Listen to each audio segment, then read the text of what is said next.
Hello, in this video I will teach you how you can build this football analysis project from scratch. This project detects and tracks players, referees, and footballs across the whole video using YOLO. YOLO is one of the best AI object detection models right now. We will also be training it to improve the output of the out-of-the-box models. Then, we'll assign players to teams according to the t-shirt colors that they are wearing. This will require us to segment and cluster pixels with Kmeans to only choose t-shirt pixels from a player's bounding box. From here, we can measure a team's ball acquisition percentage in a match. Then, using optical flow, we will measure how much camera movement from one frame to another so we can precisely measure a player's movement. Afterwards, we will work on perspective transformation that will take a camera's distorted viewpoint of the 3D world and accurately represent the scene's depth and perspective. This will help us know how much a player moved in meters and not only in pixels. And lastly, we will measure a player's speed and meters covered. This project will cover a lot of concepts and deal with real-world problems. So whether you're a beginner or an experienced machine learning engineer, this project will totally make your resume shine. So let's jump right in. So let's start by getting the video that we are going to use to develop this project. So in Kaggle, I found a dataset with football matches that is called DFL Bundesliga Data Shootout. If you scroll down a little bit, you're going to find a lot of videos. And if you open any one of them, you're going to find that it is like an eagle eye camera point of view like this. And the one that we are going to use is going to be 08FD33_4. Remember to log in before you download it. It's going to be for free. So just click on it. And this is the video that we are going to use on it. So just press here and press download. Shouldn't take long because it's not a long video. So I just have an empty folder called Football Analysis. This is my project folder. And then you can go and make a new folder right here called Input Videos that we are going to put our example video in it. So in your downloads, you should find the video, just cut it and paste it in. And then we can open this project in Visual Studio Code. So I'm just going to open it like this. And I'll close all previously opened files. So the first step in this project is going to detect the players and the ball inside the video. And you can write object detection in order for me to explain what object detection really is. So in here you can find that the object detection is just a neural network that is able to draw a bounding box around an object, and it can tell what object it is. So you can say that this is a bicycle and this is a person and this is a car, and it knows where it is inside of an image. One of the main good convolutional neural networks, and it's state-of-the-art right now. It is called YOLO. And we can use YOLO with ease by using a library called Ultralytics. So you can just pip install Ultralytics like this. It doesn't take any time on my machine because I already have it, but it should take a little bit more time on your end. And we can just play around with this YOLO models and Ultralytics in a new file. We can call it YOLO inference.py. It's just going to be a file where we play around with Ultralytics, get to know it, and understand how it works. So in order for us to use this YOLO model, which is the state-of-the-art object detection model, we can just import it from Ultralytics. So from Ultralytics, import YOLO.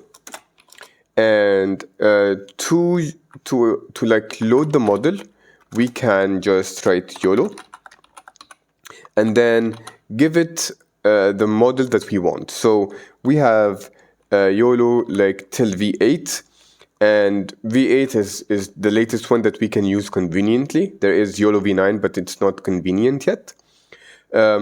So you can have YOLO V8, and then you can write whatever model you want. So we have different models for YOLO V8. So you can just write like this, GitHub, and you can see the different models for YOLO V8.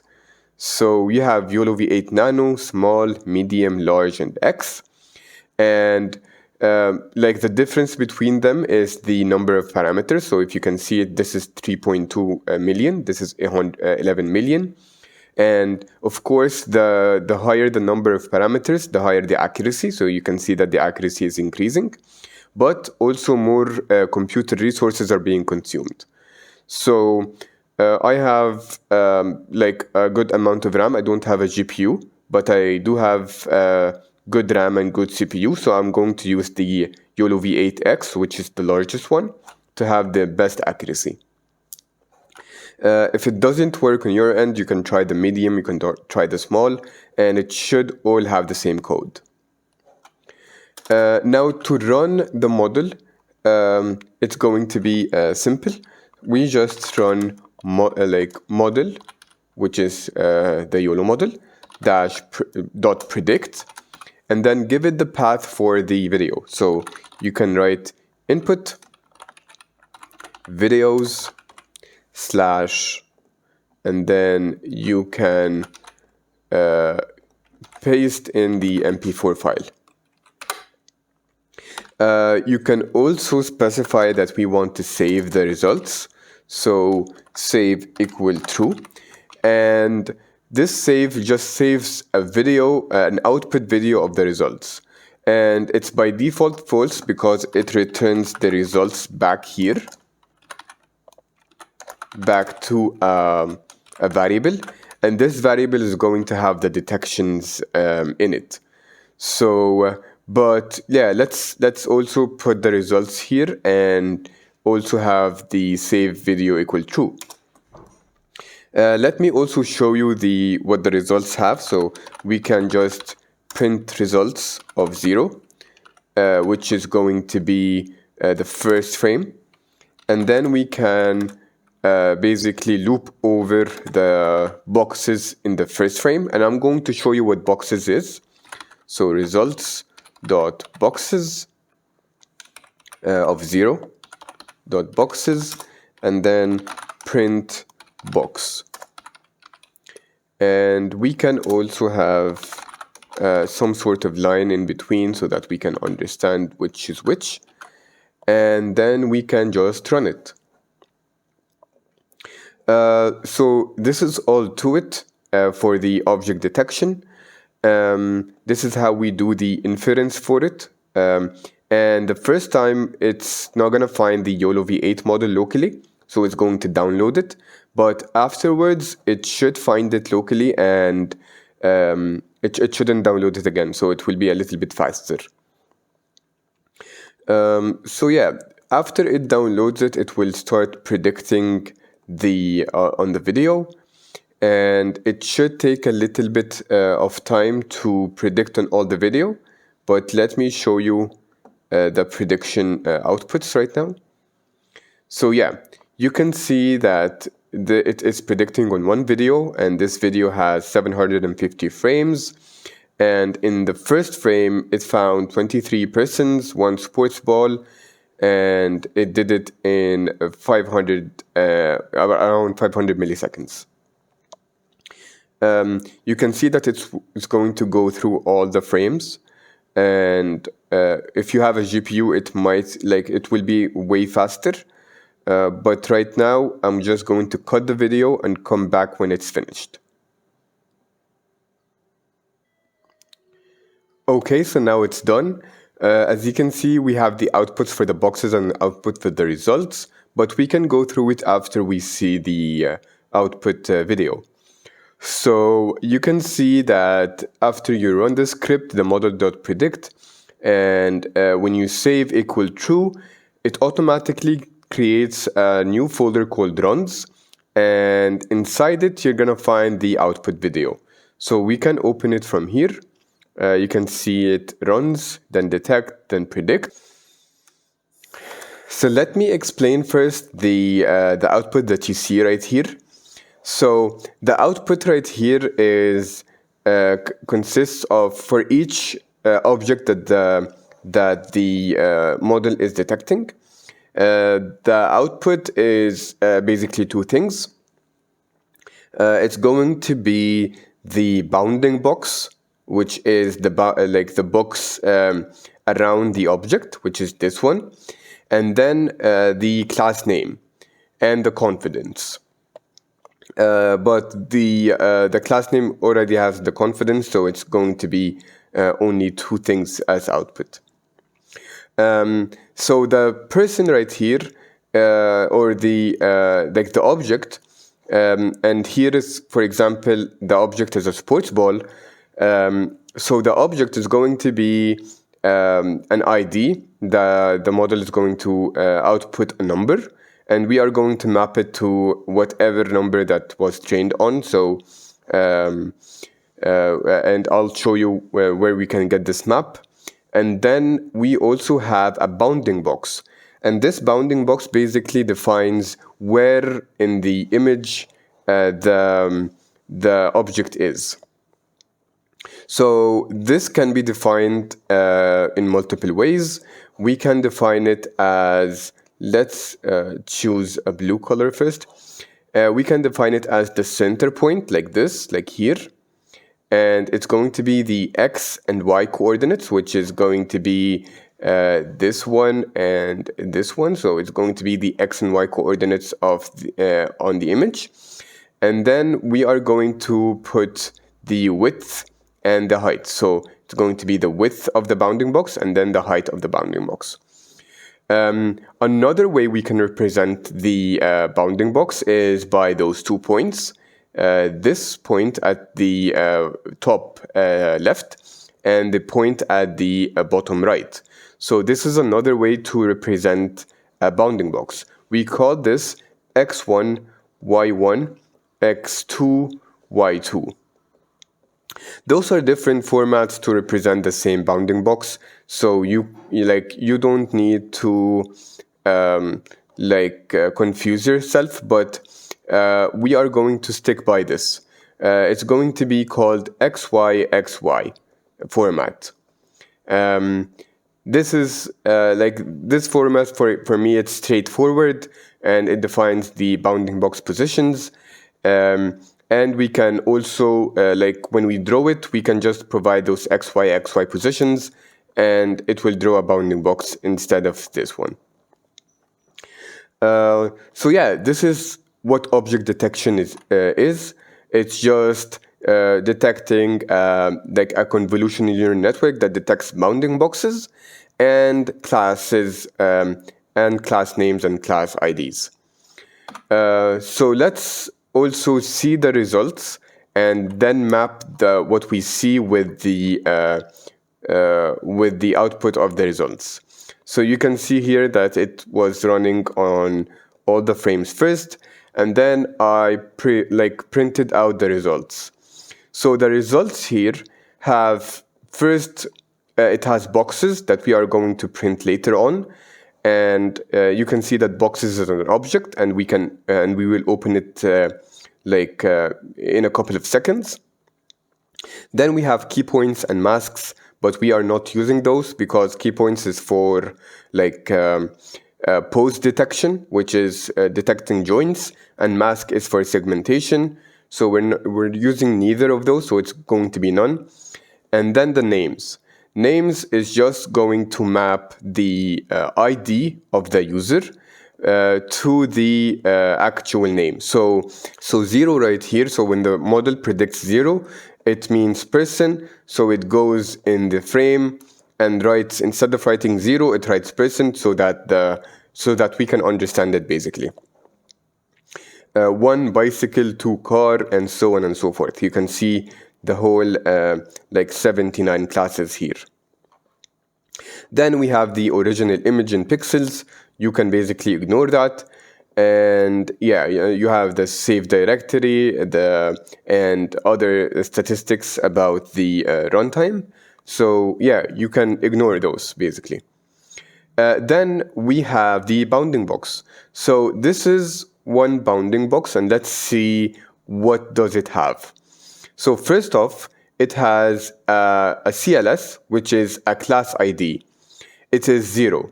The first one is 0. So 0, if you can scroll up, you can map it to the name. So 0 means person. So this bounding box is for a person. And then you'll have the confidence of it. So how confident the model is basically it's saying that this is a person, for example. So if the confidence decreases like this one, then the model is quite not certain whether this is a person or not. But the higher the higher the confidence, like this 0.8, 0.7, the more likely it is it's going to be an actual person and not going to be, for example, a background or anything like that. And afterwards, you're going to find something that is called track. We are going to cover tracking later on, but right now we don't track, we're just predicting, so it's going to be false. And then we have the bounding box. We have first the bounding box, which is x, y, width, and height, which is going to be the center point, which is what I showed you before, and then width and height. You also have different other ways of representing the same bounding box, but we are going to use x, y, x, y, which is going to be the far ends of the rectangle, like I showed you. And yeah, so this is one bounding box, and yeah, we have also other bounding boxes as well. I am looping all over them in the first frame, and this is the output of it. So yeah, back again to our results right here. So in our results right here, we have multiple inconveniences. So the first one, you can see that the sports ball right here is being detected, but after a while, right now, it's not being detected, and it's going to be very rarely detected afterwards. Like you can see that it's almost being ignored most of the frames. So we will need a model to basically detect the sports ball or this football a little bit better. That's one thing that we need to do, so that we can analyze ball acquisition by players, and we can also analyze different things about the ball. And yeah, having very few detections is going to hurt us, so increasing the accuracy for this is important. And then another thing is that we also see that people outside the court that are not players, like this one and this one, are being detected.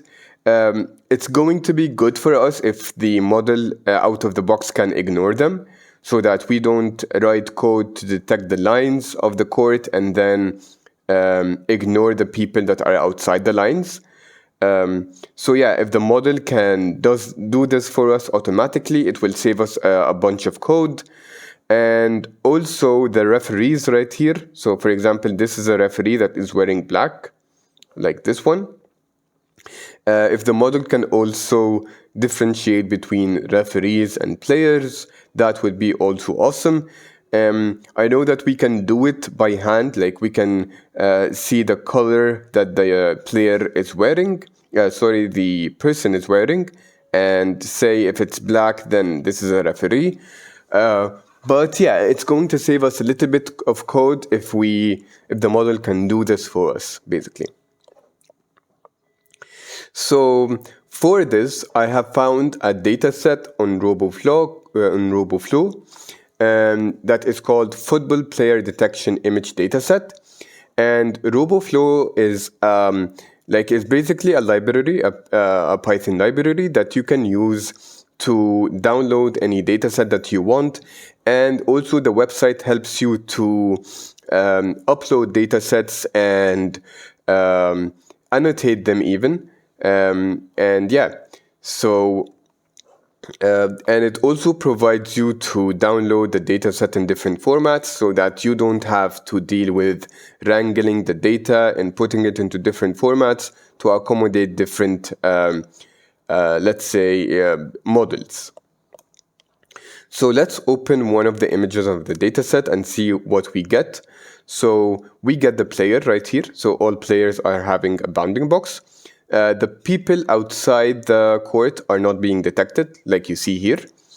The referee is being also detected, like this one, and is like it has a different class. So this is a player and this is a referee. Also, the sideline referees are also being annotated. The ball is also being annotated, and the goalkeeper is being annotated as a goalkeeper and not a player. Now, this is a very good annotations for us. It's going to help us with out-of-the-box understanding which is referees and ignoring the people outside. So yeah, this is exactly what we need. This data set is only 612 images. This is a little bit low for us to start training on it. But yeah. It will help us to. It will be good enough for us to for our project.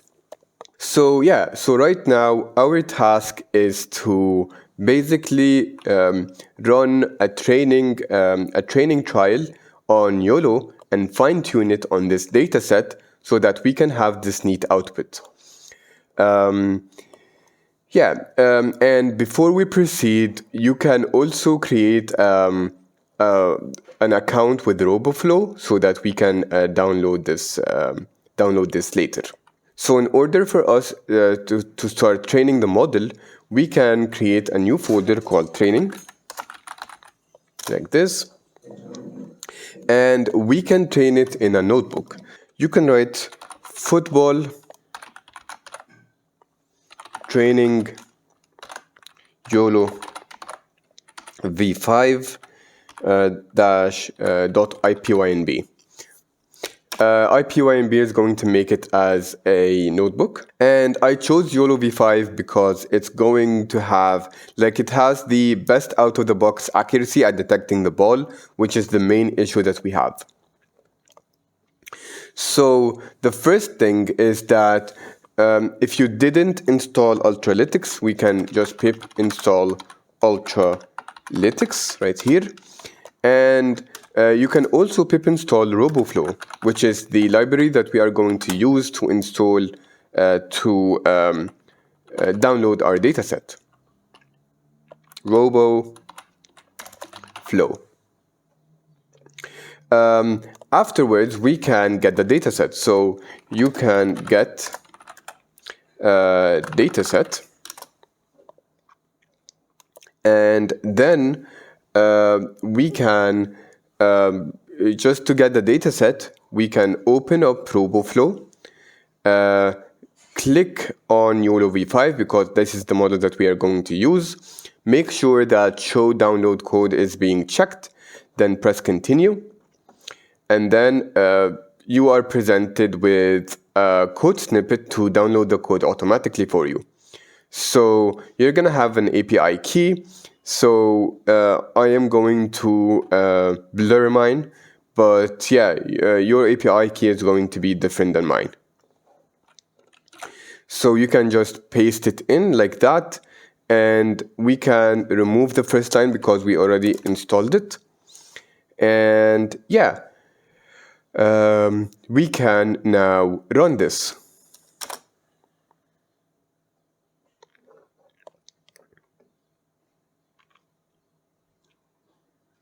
So you can see right now that it is downloading the football dataset. So now it's finished, and when you can go back and refresh it, you can see that football player detections -1 is going to appear. This folder will have our dataset, and you will have the testing, training, and validation sets. you can open the validation, for example, and you can see the images right here. It's the same type of images for the video that we are trying to predict, the same camera angle and everything. And you can also see the labels. Let me also explain the labels a little bit. So the first one is going to be the class ID. And this is what is going to say that this is a person or a referee, a player or a ball. And 2 here is just the class ID. So if you can see here, we have the names. So 0, 1, 2, so this is the player. So 2 is for the player.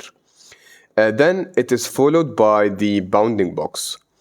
And then this bounding box is going to be the X center, Y center, then the width and height relative to the width and height of the frame.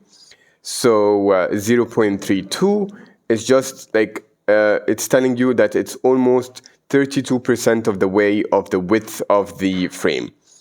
But yeah, you don't have to worry about this. But I just wanted to show you what are the labels of this model.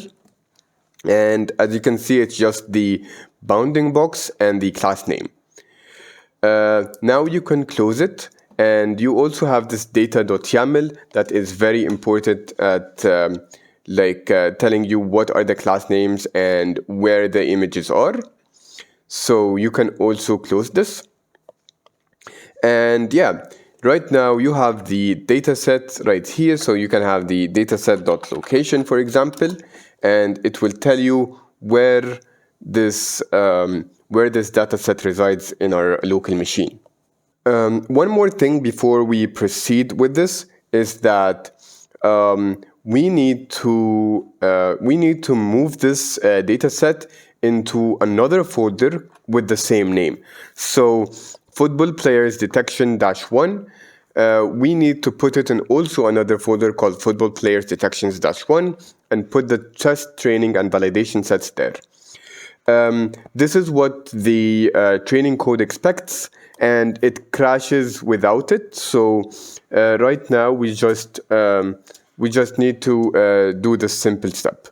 So I can do it manually, just like that. Like I create a new folder that is called football players detection -1, and then I move the testing right here, and then the training, and then the validation. You can do it manually if you want, but I want to make the code reproducible, so I'm going to do it with Python.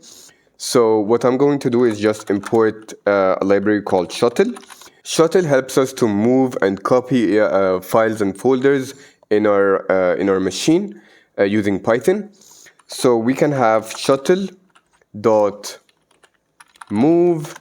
and then we can provide football players detection, then /train. And where do we want to get it? Like this is what we want to move. Where do we want to move it? We want to move it football players detection -1, then football players detection -1. That is all what we want to do.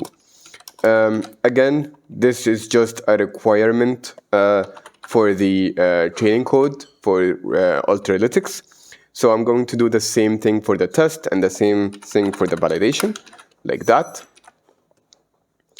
And you can just run it. So now it's running. I'm going to also create training section.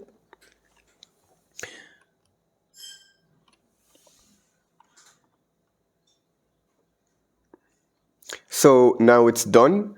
And to start training, all we have to do is we are going to write a terminal command with Ultralytics, and we write YOLO. Then we can tell it that the task is going to be detect, because we're detecting. Then we are going to set the mode for training. So we can say mode = train, and then we can specify the model that we want to train. We can train YOLO v5, And again, also YOLO V5 has small, nano, large, and extra large. I am going to train the extra large version, and this is like the X is for the extra large. Then I am going to specify the dataset location. So it's going to be dataset.location, and they need this file, which is data.yaml. So I'm going to also put it right here, data.yaml. Then we can specify the epochs, which is the amount of iterations that the model is going to do to learn from the whole dataset. And then we can specify also the image size. So image S as S and Z for the image size, and we can specify it to be 640. Now, yeah, this is all what we have to do to start the training code and to make our own model. So I don't have a GPU on my machine, so I will need to train on Google Colab. Google Colab provides you with a couple of hours of GPU training per day, so we will be able to utilize that. So in order to use that, you can just go to your drive, Google Drive, and then create, like right-click and then more, and then you can create a Google Colab like notebook right here. So after you create a new Google Colab notebook, you can just copy paste the cells. There are a few amount of cells, and also the first cell will install the requirements. So yeah, you can just copy paste it, or you can just press file and then upload notebook. So for me, I already did that. I already copy pasted the code that we written together, and I also have run it. So we don't have to wait, but training takes a little bit of time. So be patient. This has to be 100 epochs, and yeah. So you're gonna find there are training steps like every epoch, and the first epoch has 1.4 loss, and then you're gonna find the loss is decreasing steadily. So after it finishes like this, like here, you're gonna also have the runs folder, and if you don't see it, just press the refresh button right here. This would refresh the folders so that it will have the latest output. So you have the runs, detect, then train, and then you have the weights. You have the best weight and the last weight. You can download them both. You can just press those three buttons right here and press download. Or if you want to move them to your drive, you can press this button to mount your drive. It's already mounted on my end, so it's unmounting it right now. But you can mount it, and then you can copy it. So basically run a copy command, like copy this file, which is in runs, detect, train, weights, and best.pt. It's going to be the drive. So your drive, my drive, and then you can put it wherever you want. So you can just paste it right here, but I have chosen to paste it in the Colab folder, football analysis project, and then a folder called YOLO V5. So I copy pasted it, the best and the last, and then you can just download them. So after you download them, so you can go back again to your project and create a new folder called models, like this. And here you can paste in the models that you downloaded. So just paste it in. So now you have another folder right here that is called models that have best and last. And now you can close in this notebook, just save it and close it. And yeah, that is it. You can also close the training folder. So we're done with the training. So right now we just want to see the output of this model. So all what we have to do is that instead of giving it YOLO VX, we just give it the models slash best.pt, which is this file path, which is the best file path. And just save it, then clear the output and run it again. And it should also take a little bit of time, but you can see that it's doing the same thing. But notice that it is predicting balls, goalkeepers, players, and referees instead of person and sports ball. So it has different class names. But yeah, again, I'm going to cut the video and come back when the run is over. Okay, so now it's done. So just like the last time, it's in the runs. Now we have predict 2, which is the latest predict that we have. So we can open it like this, runs detect predict 2, and then open this. So you can see right here that the people outside the court is not being detected. The players are being detected as players. The referees right there, the 3 referees are being detected as referees. The ball is also being detected quite well. You can see that it is, right now, it's being detected a little bit more than it used to be. Especially when it is hit, you can see that it's at least having detections in this part. We didn't have any detections.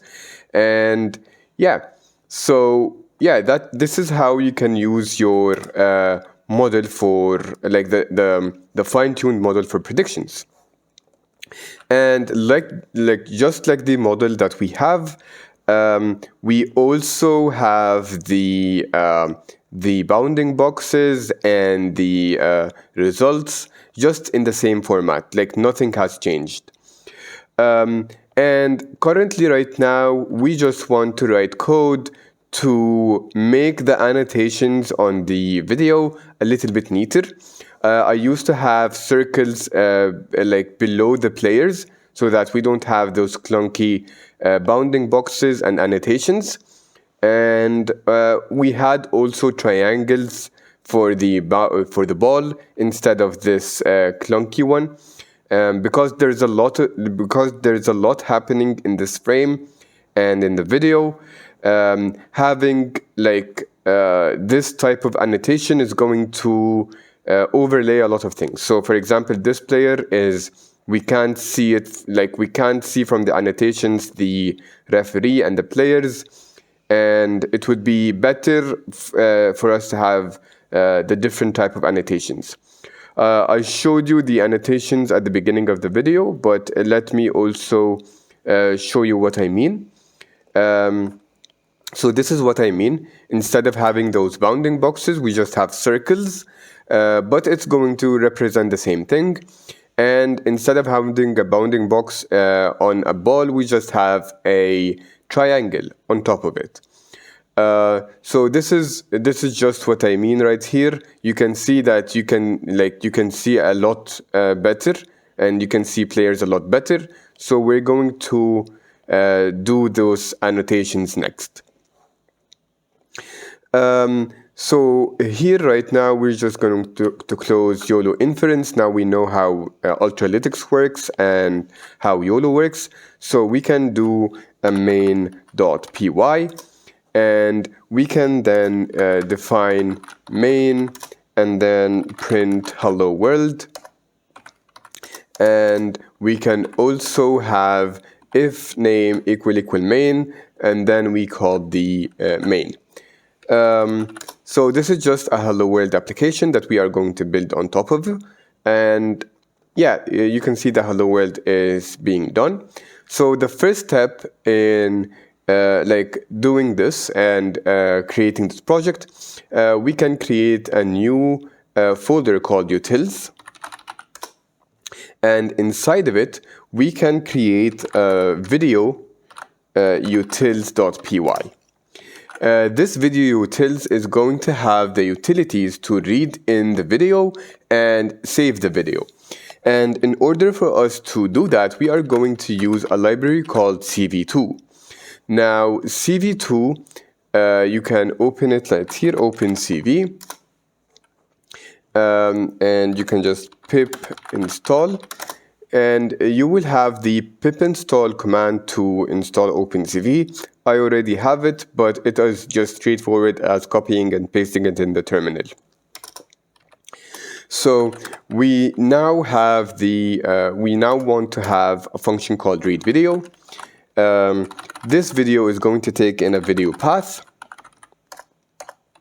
and basically return the list of frames for the video. So a video is just a couple of images like presented one by one. So you can see this is an image, this is an image, this is an image. So it is being presented at 24 images per second, and we can call those images as frames. So this is 24 frames per second.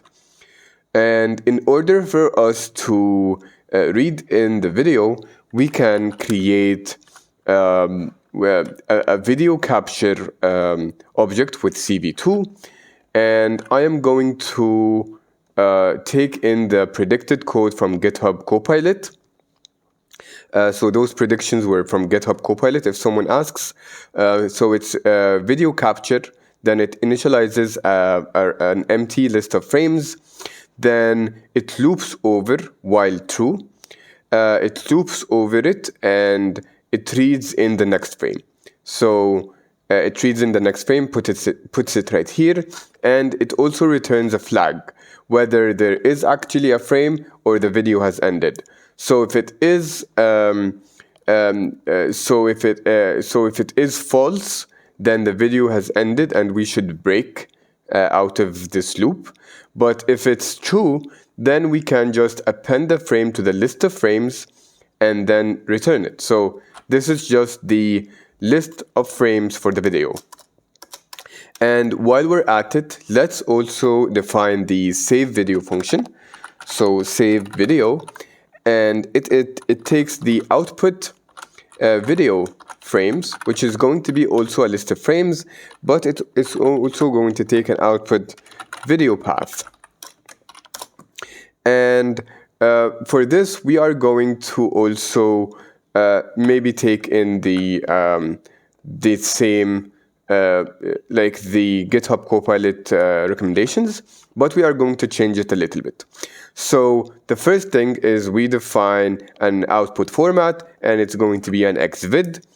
Then we are going to define a video writer that takes in the video path. This is just going to be a string. Then the output video type, and then it takes in the number of frames per second.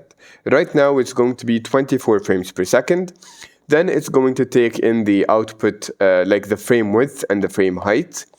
And in order for us to do that, we can just take in the output video frames of 0.shape of 1. Let me write shape correctly. And we can also copy paste it right here, but instead of shape of 1, we are going to put shape of 0, and this is going to be the X and Y position, like the width and height of the frame. And yeah, so what we're going to do now, we are going to loop over each frame and basically write the frame to the video writer. And that is it. So let's test it out.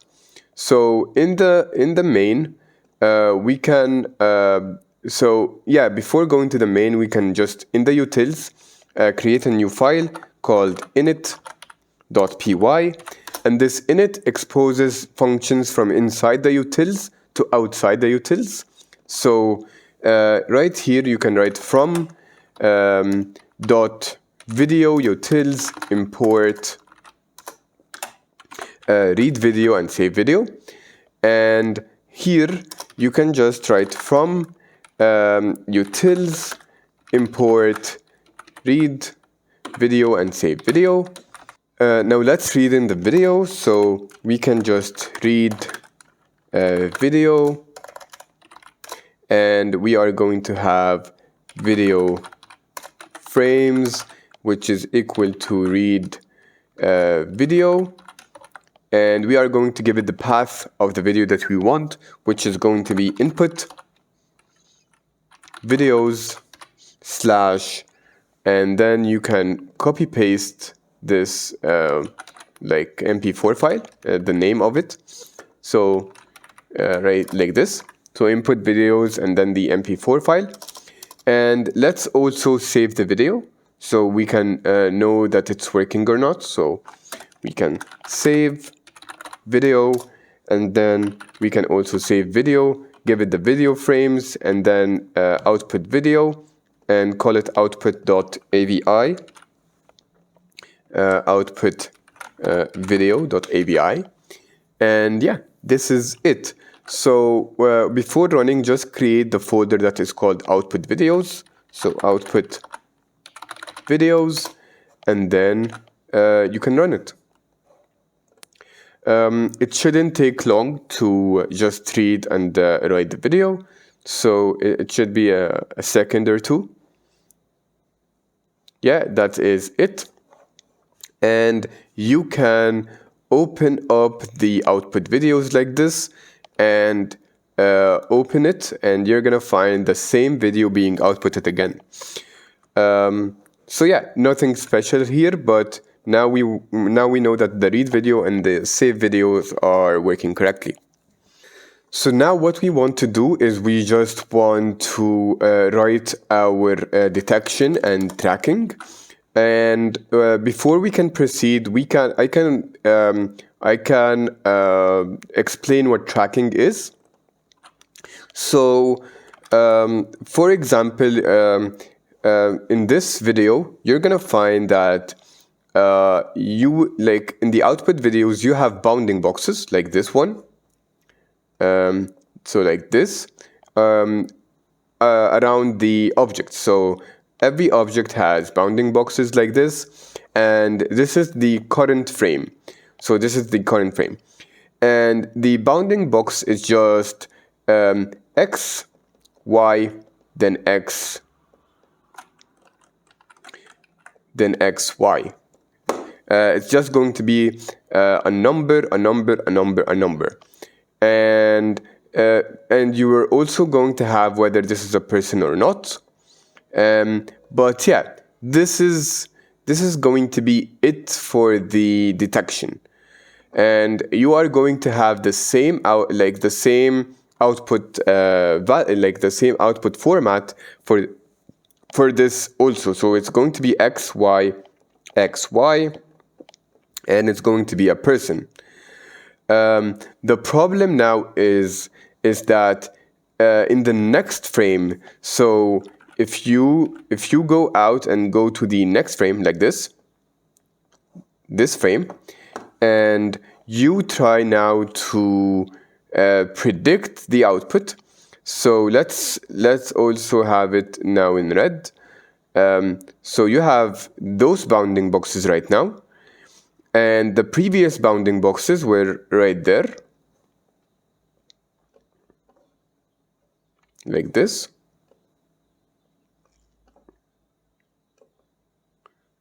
Like this, for example.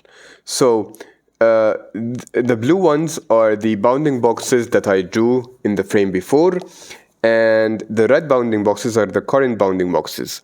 So the idea right now is we have nothing that tells us that this bounding box is the same as this bounding box, because we only have the x, y, and then x, y.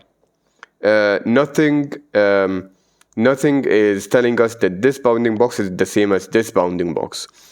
Now we can say that the closest bounding box is the bounding box that is the same user. So for example, we can say that because in the last frame, this blue one is closest to this red one, so this is the same player basically. So we can do this. We can have this. We can do this like detections, but yeah, tracking or like assigning the same bounding box or the same entity to a bounding box across multiple frames is what we call tracking. So we just want to track this user and tell this player that he was there and then he is now here. So yeah, the problem is that if you just get the closest bounding box, then maybe this bounding box right here, like this bounding box, is closest to the blue one instead of the red one. So so a tracker, a smart tracker, would also predict the movement, so the trajectory that the user is the object is moving in, and it would also like take in some visual features. So this user right here was wearing white, and this user is now wearing white, and it is close enough. And this user is wearing green, so most probably he is going to be this user. So this is what tracking is, and it just assigns bounding boxes an ID so that we can understand where was the user or the object before in the frame, and now where he is in the current frame. So in our case, we are going to use a tracker called byte tracker, and this byte tracker is going to be more than enough for us to track objects across frames. So in order for us to write this tracker, it will need to have the detection first, and then we will need to track it. So it will need the bounding boxes, and then it would need to match the bounding boxes to an ID. So yeah, basically we can create a new folder called tracker, trackers, and like we did in the utils, we can create the init that exposes the classes and functions to outside the trackers folder, and then we can create a file called tracker.py like that. And then we can create a class called tracker, like this. And we can then create the init. This init gets called when we initialize the class. And then we can also have a function called getObjectTracks. Object tracks. This is going to take in the self and then the frames. So inside the init, we just want to load in the model and load in the tracker. So we can just, first of all, import from Ultralytics, import YOLO, like this. So we can go here and make self.model equal YOLO, and then give it the model path. We can get the model path from here, model path, from the init. So this is the model that we are going to use.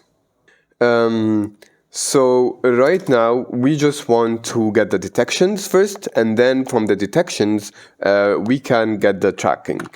So detections is equal to self.detect frames, and then give it the frames. We don't have this function yet, so we can write it. So it's going to be detect frames, whoops. So it's going to be detect frames, and then we are going to, basically this code is wrong. GitHub Copilot predicted it wrong, but we can write the correct one right now. So basically, when we used to write it in the YOLO inference, we did it like this: self.model.predict, and then we just gave it the basically the video path, and now we can just give it the frames. So yeah, we can have the results right here, or the detections, and then return detections. And this would basically work, but I would also add a batch size for it so that we don't go into memory issues and things like that. So batches is going to just, instead of predicting it on the whole frames, we just gave it 20 by 20. We just give it 20 frames by 20 frames. So we can define a batch size of 20. Then we can say detections is equal to an empty list. Then for I in range 0 till length of frames, then batch size. And this is basically going to have I to 0. And then the next iteration is going to have I is equal to 20, because it's going to increment by the batch size. Then the next time is going to be 40, so on and so forth. Then we are going to have the detections, then batch, detections of the batch. Then we are going to get the model, predict. So we are going to choose the frames from I till I plus batch size, like this. And then we are going to get the confidence to be 0.1. So this is the minimum confidence that we are setting right now. And yeah, I saw that 0.1 is good enough for detecting the whole, like a lot of objects, and without having many false detections. And after we get the detections batch, we just add it right here to the whole detections list. So right now we just have the detections, and as I showed you before in the YOLO inference, it has the boxes and it has the class names and boxes, and yeah, it's in the same format basically. So after this, we just want to run a tracker. Actually, we can actually run a tracker right here. We can, instead of model.predict, we can actually run model.track, and it would provide a track ID for the objects. But I wanted to also show you something before we proceed, is that in the runs detect and predict 2, you can see that here the goalkeeper is being detected as a player, and it keeps switching between player and goalkeeper. And I assume that this happens because of the small data set. It's just 600 images. So we are going to treat the goalkeeper as a normal player, because we are not doing any special statistics for the goalkeepers. So we can just treat them as a player. So in order for me to just not overwrite a goalkeeper with a player, I won't be able to use the track here, right, like this.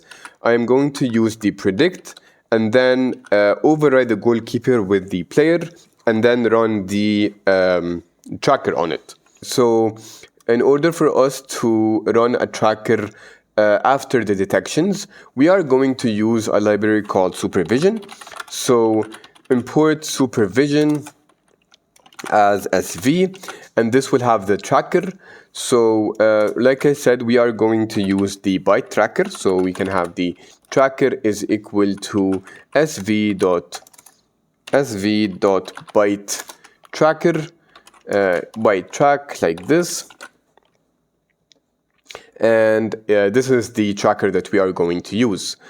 So before we start tracking, we just need to override the goalkeeper with the player.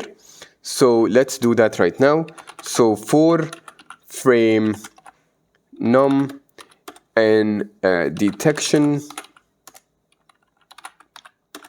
in enumerate detections. So basically what I'm doing right now is just I'm looping over the detections one by one, and enumerate here just puts in the index of the list. So it's going to be 0, 1, 2, 3, 4, so on and so forth.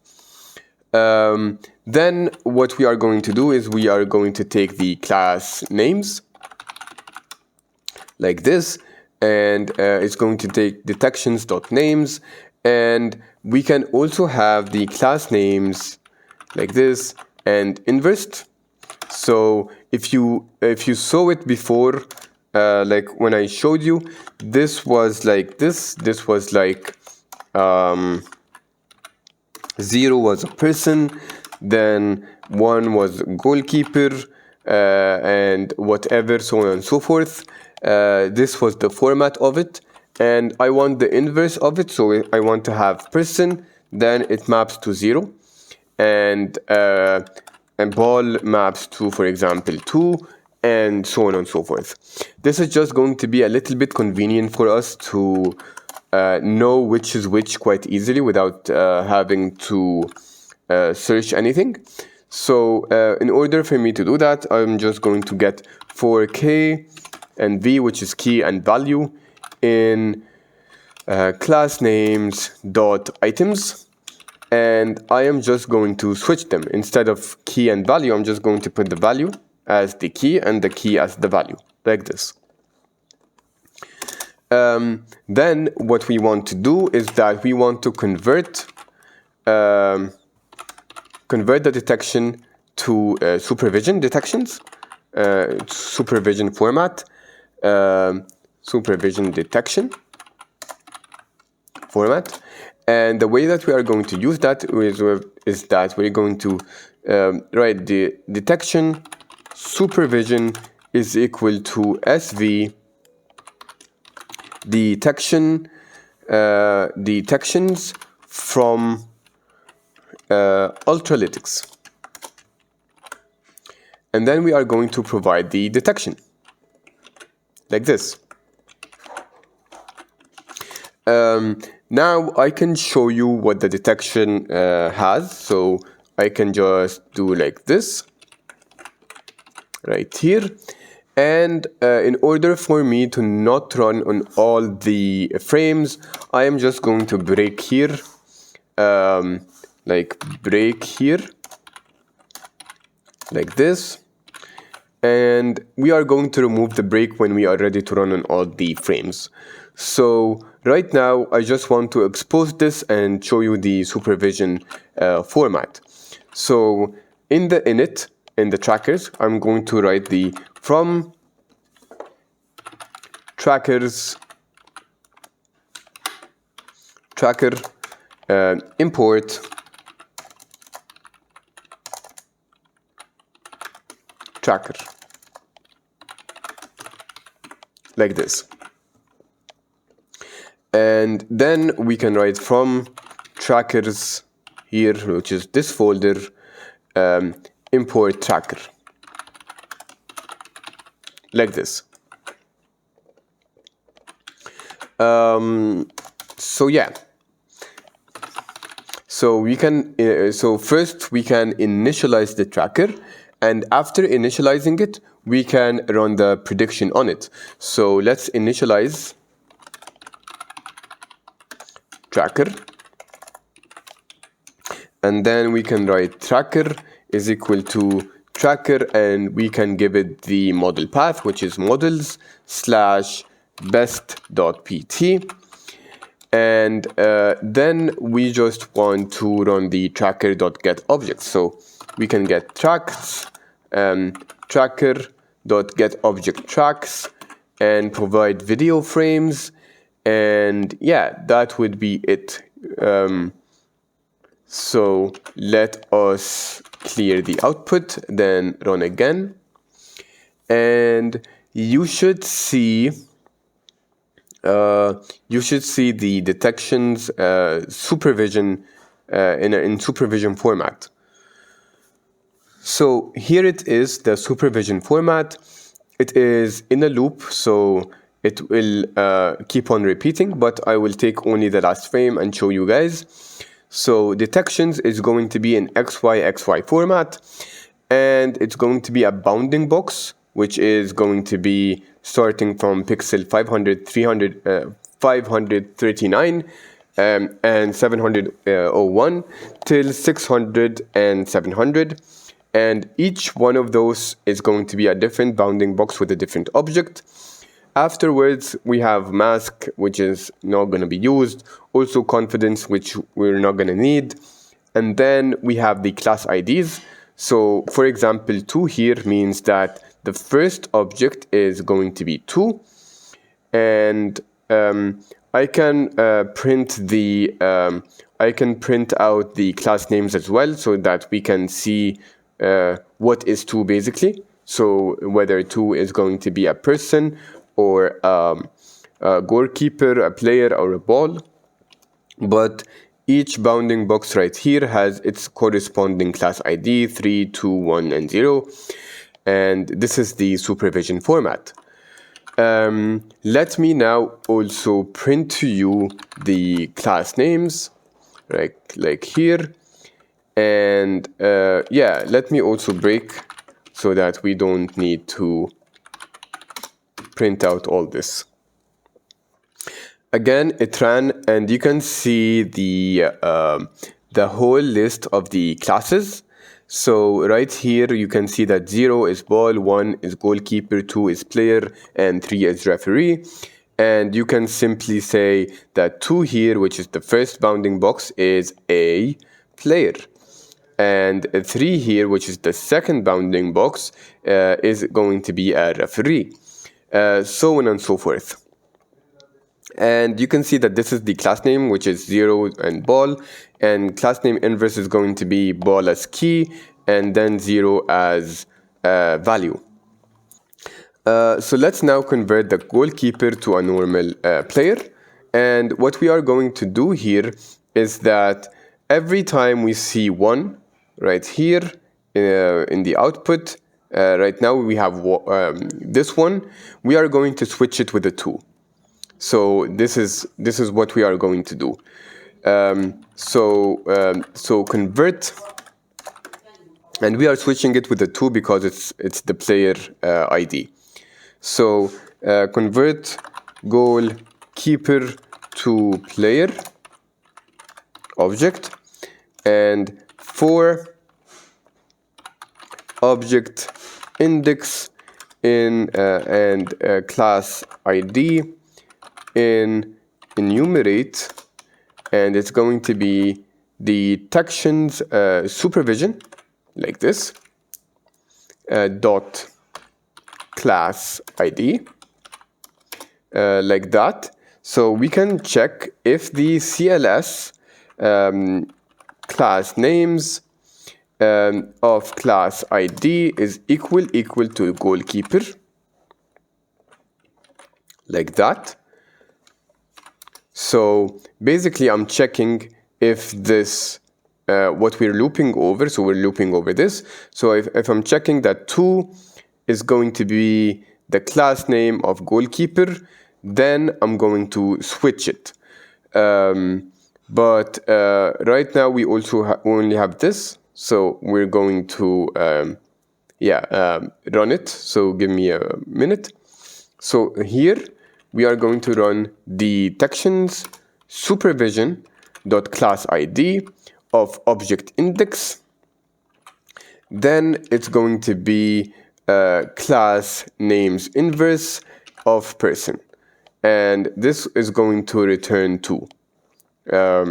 And I'm not hard coding it to 2 and 1 and things like that, because this way is going to be more robust. So whatever the class names that you got and whatever data set that you have, you can just run it and it will work fine. So yeah, this is going to replace this one with a 2 basically. So if we run it again, you're gonna find that this one has disappeared and it's now a 2. Whoops, I did a small mistake right here. This is not going to be a player. This is going to be, sorry, this is not going to be a person. It's going to be a player. So you can save it, clear the output, and run again. So yeah, right here you can see that the 1 has disappeared and is now replaced by a 2. And yeah, that is going to be it. So now we are ready to write our tracker. So we can write here track objects. Then we can write detections with tracks. Then it's going to be self of tracker dot update with whips. It's going to be update with detections. And yeah, we can give it the detection supervision, and that is it. So this is going to add a tracker object to the detections. So let me just print it out, and let me also not break to show you how we can track across frames. So you can just run it again. So the tracker is now running fine, and you can see that we have a new object right here, which is called track ID, and it tells us that the player number 1 is track ID 1, and this bounding box of 2 is tracker 2, then tracker 3, and you can see that those trackers right here are going to be consistent throughout the frames. So it's going to match this bounding box with a number which is going to be a track ID. Right now you can see that it is in ascending order, but note that when the users move, this is going to switch according to the bounding box position. So if this user, for example, comes here, then this one should be here. And it's not just a number in ascending order. So it's going to assign it correctly. So yeah, this is the tracker. And right now, the tracker is now finished. And we just need to put this output in a format that we can utilize easily. So I will choose a format which is going to be a dictionary of lists, which going to have players, referees, and balls in different objects so that we can reference them quite easily. So let me show you what I'm talking about. So I'm going to make a tracks object right here, open it, and then have the players as an empty list. I am going to also have the referees like this as an empty list. I am also going to have the ball as an empty list. And for each for each track and for each frame, I am going to have the tracks like this of players. Then we append a dictionary. So a dictionary, and this dictionary is going to have a key for the track ID, like this one, and the value is going to be the bounding box. And we are going to do the same for the referees and for the ball. And we are going to loop over each detection with track right now, which we are going to do loop over each track. So we are going to have the frame detection in detection with tracks.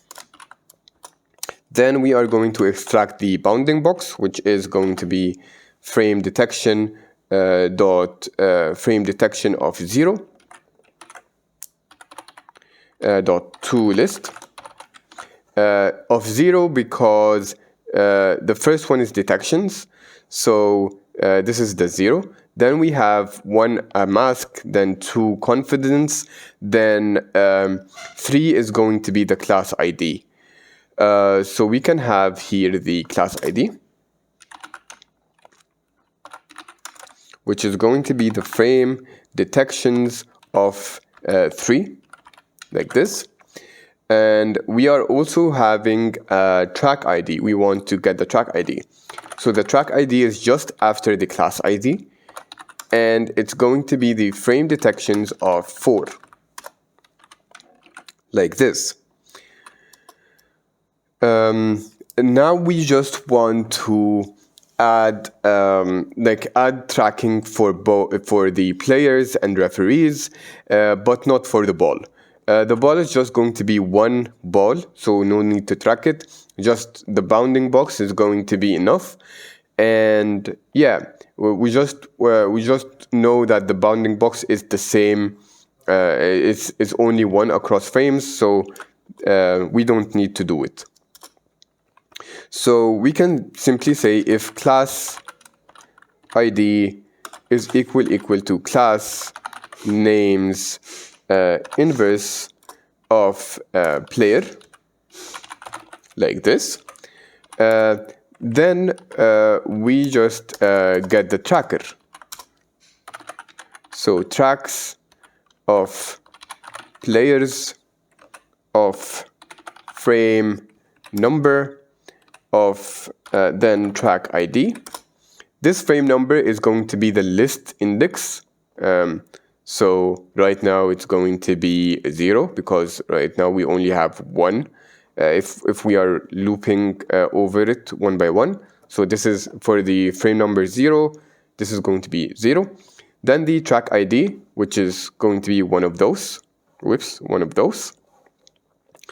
And then we are going to put a bounding box, but because we might have multiple other pieces of information other than the bounding box for the user, we are going to put it in a dictionary and just put it like this, bounding box. Now let's do the same thing for the referees. So we have the referee like this. And for this referees, we can just put it right here and it's going to be the same. So frame number, track ID, and put it as a bounding box. And right now we just don't want to loop over the detections with tracks for the ball. So we are going to loop over the detection like without the tracks. So in detection supervision, and then we are going to also extract the bounding box like this, which is going to be frame detection of 0.toList. Then we are going to also extract the class ID, which is going to be frame detection of 3. Then we are going to make if the class ID is equal to the ball, like that. Then we are going to add it to the ball tracks. So like this, we are going to just copy paste it like this, ball, and instead of having the track ID, we are just going to hard code it to 1 because it's only one ball. Now we are done with the tracker. Now we just want to see the output. But yeah, before we just run the output again, this is going to be the our final output right here, like from this function. Right here, we just want to return the tracks, which is going to be a list of dictionaries, a dictionary of list of dictionaries. So yeah.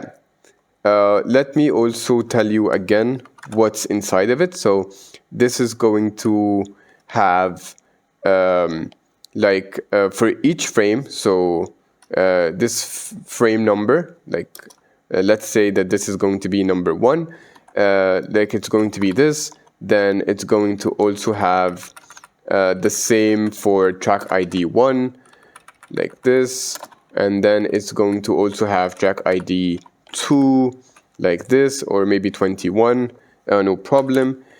And after all this, this is only one frame. This is the dictionary of only one frame. So it's also going to have the same set of bounding boxes. Maybe another user came in, like 10, and this user moved out of the frame, so it's not there anymore. So this is for frame 1, and this is for frame 0. From frame 0, and this is for frame 1.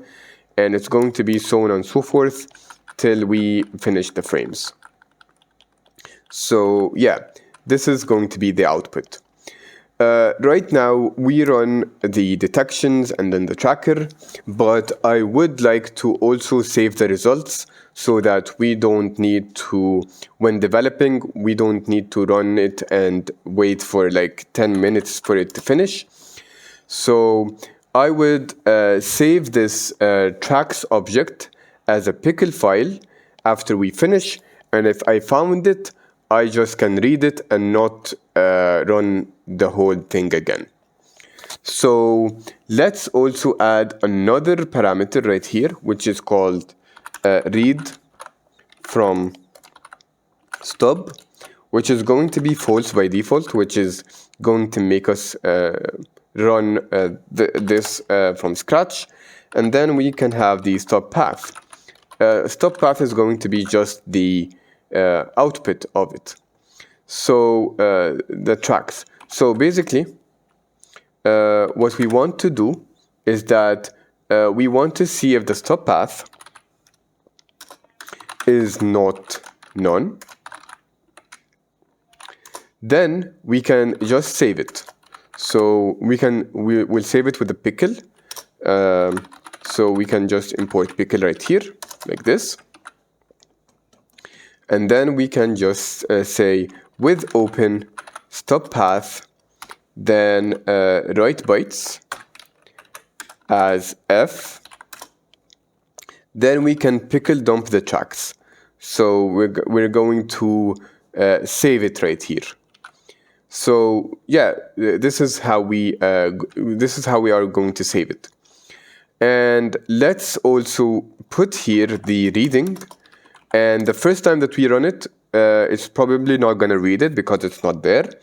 But we can say if read from stub is equal to true, like this, and stop path is not none. And also let's check if the stop path exists. So import OS. So we can also say that os.path.exist stop path, and if it exists, we can just open up the stop path, then load the tracks, and then return it. Then after we return, we don't need to run this again. So yeah, that is going to be it. And now we can remove the break. So let's now provide also read from stub is equal to true. And let's also provide a stop path, which is going to be stop path, which is going to be equal to stubs slash track stubs dot pickle. Yeah, this is going to be underscore, not bracket. And yeah, and right now it's set to true, but it's not gonna find the pickle file, so it's going to run it. So let's also create the stubs folder right there, and then run it. So let's just make sure that it's going to run, and yeah, it's going to take a while, so I'm going to cut the video and come back when it's done. So now it's finished, and you can see that it took a while to run, but we can just run it again and make sure that it's reading from a file and not running. So I just run it again, and it should take only a couple of seconds to finish. And yeah, just give it a minute. Yeah, so now it's finished very quickly because it went and read the file instead of just predicting it again. So right now we just have the predictions in the tracks, but we just want to see it and visualize it like we saw the bounding boxes. And instead of the bounding boxes, we just want to have those circles. So let's now write the code to have the circles in place. And let's close down this function and this function.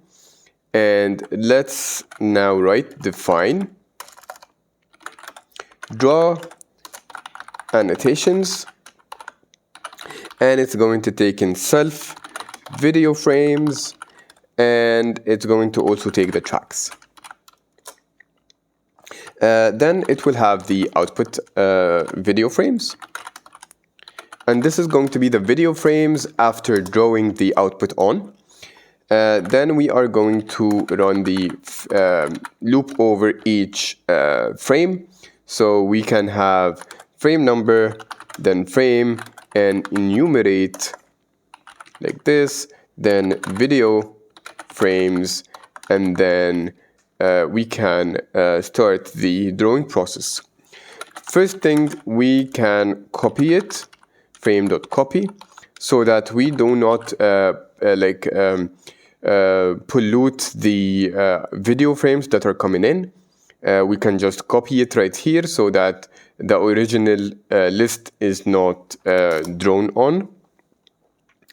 And right now we just want to draw a circle beneath the user. So let's extract the player dict like this, and we can get the tracks of players of frame number like this, and then we can do the same for ball and referee. So ball and referees like this. So this is referee, and this is also going to be the ball. And now we have the dictionary of the objects or the players and the balls and the referees for this frame.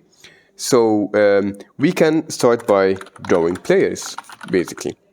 So for track ID and player in player dict like this dot items like this. Then what we want to do is that we want to draw an ellipse, basically. So we can have frame is equal to self dot draw ellipse, and ellipse is like a circle but with different diameters in like horizontally and vertically. I'm going to show you guys what it is in a bit, but the draw ellipse function takes in the bounding box like this, and it also takes in a color, and let's right now give it a color. The color is in BGR, so you can give it a color of red right now, so 255, and we can also give it the track ID.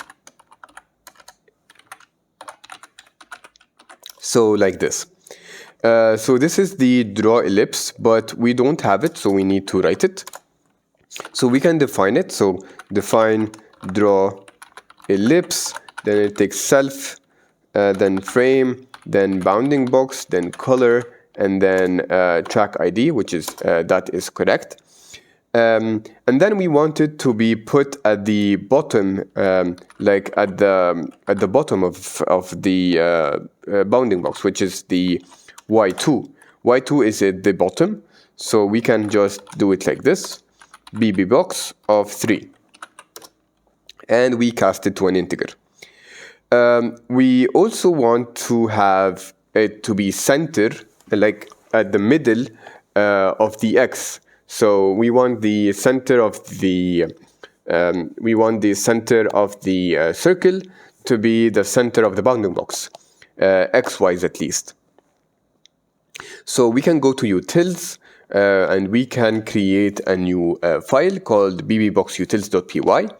So bbboxutils.py, and we can create a function right there called get center of box. So define get center of bbbox, and you can give it the bbbox, which is the bounding box. Then you can give it the x, then y1,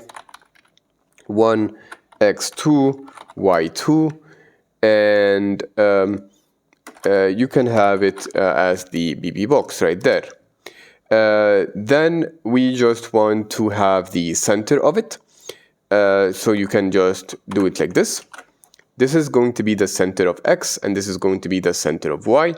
But before we return it, we're just going to cast it as an integer, like that. And while we're at it, I will also need to get the width of the bounding box. So let's also have the function that is called get width, bounding box width, like this.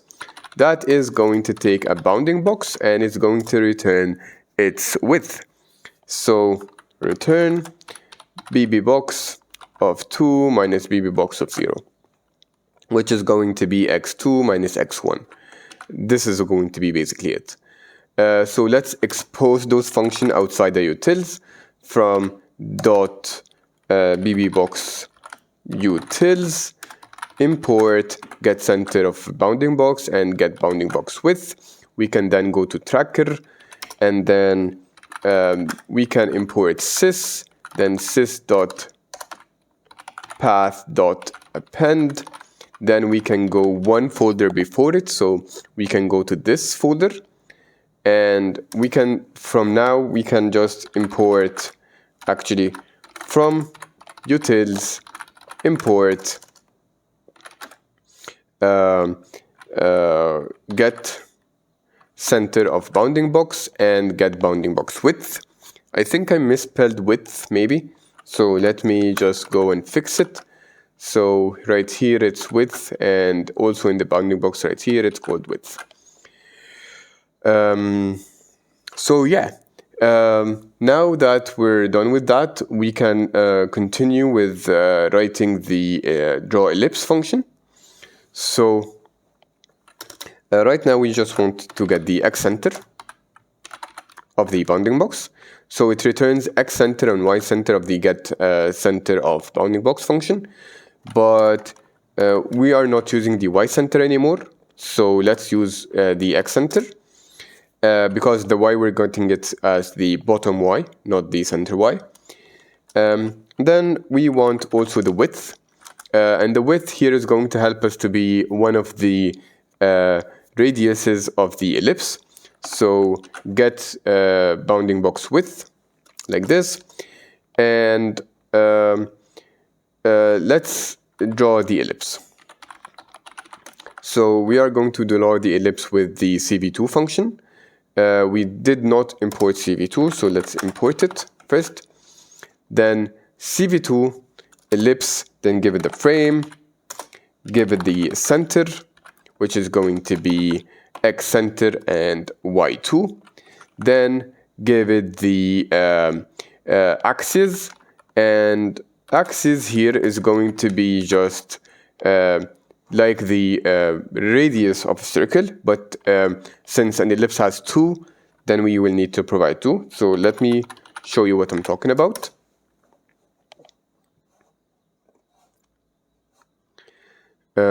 So right there, we will need to provide the minor axis, which is this one, and we will need to provide the major axis, which is the wider one. So you can see that we will need to provide this and this. Those are the two values. So we can simply say int width, this is as one of the axes, and the other one we can just have like 35% of this axis, like this width, which is going to be like the other one. You can play around with the shape if you want, but this shape is what you saw earlier. And we can then define the angle and then the start angle. The start angle right here is going to be 45, and the end angle is going to be 235. And I'm going to tell you that those will mean that a bit of the circle is not going to be drawn, and I think this is this looks good for my end. So you can see right here that, for example, this circle doesn't have this bit drawn, and it's because we draw from 45 and end at 235 and don't draw the other bit. If you want to draw it, you can draw it, but I think this gives it like a gamified look, so we can have it like this. Yeah. After this, we can give it the color to color, and then we can give it the thickness, and 2 is quite good. Then we can also give it a line type, and I'm going to choose line 4. This looks good for me. And at the end, we are just going to return the frame like this. So right now we are drawing the players, and let's run it. Yeah, before we run it, let's call it first. So we can say draw output right here. Then we can draw object tracks, and then we can write output video frames equal tracker dot draw annotations, give it the video frames and the tracks, and then instead of like saving the video frames as we read them, we just save the output video frames. So yeah, that is it. So let's run it again and see the output. So I got an error right here because draw annotations, I forgot to return back the frame. So the output frames right here. So after we have the frame and like this, we just append the frame. Then we return it back the output video frames like this. So we can clear the output right here. Let's clear it and let us run it again. So it's done right now, and we can go and open it. So you can go to the output video files, open it right here, and you can see that it is being drawn, like semicircles being drawn quite correctly. But I think the part that is not being drawn, that it is way too much. I think I'm going to revisit the angles. Give me a minute. So it's going to be negative 45 till 235, not 45. So yeah, with that being said, we can just run it again. Let's see the output now. So yeah, this is the output that we expect, and you can see the ellipses are being drawn on the users. And for example, when you concentrate on this user and when he is running and the bounding box is wide, you can see that the ellipse is wide, and then when he starts to be straight, then the ellipse is going to be narrower. Because this is going to be related to the width of the user, the player or the object. So yeah, this is going to be it. We're gonna do the same thing for referees. So we can do this as a referee like this. And we are going to get the referee dict and then referee like this. And we are going to provide it with the bounding box, and instead of it being red, I want it to be yellow so that it can have a different color. And this is just going to be 255 in the green and red. So this is going to give us a yellow. So if we can run it again, let's see the results. So you can see that the referees right now has a yellow circle below them. So yeah, right now we want to have an identifying like the track ID below the users, below the players. So I want to show you the output that we are going to do. So this is what I'm referring to. So for example, this always has 6 below the user. This always has 11. This always guy has 12, and this has 13. So we want to add this, and this will be in 2 steps. Basically, the first step is drawing this rectangle. The second step is just writing the number. So let's do that. For here, we can go back again to the draw ellipse, and now we just want to draw the rectangle. So we can define some things for the rectangle first. So rectangle width is equal to 40. Then we have rectangle height is equal to 20. And x1 rect is going to be, by the way, we are going to right now define the x, y, and xy positions, which is the corners of the top left corner and the bottom right corner of the rectangle. So it's going to be x1, y1, then x2, y2. So x center like this. And I am going to, which is x center is going to be the center of the bounding box in terms of x, minus rectangle width divided by 2. And this is just going to move half of the width from the center of the rectangle. And I am going to do the same thing for 2. So this is going to be 2, but instead of subtracting, I am going to be adding. This way, the rectangle is going to be centered on the user. Then I am going to have the y1, which is going to be basically y2, which is the bottom of the player.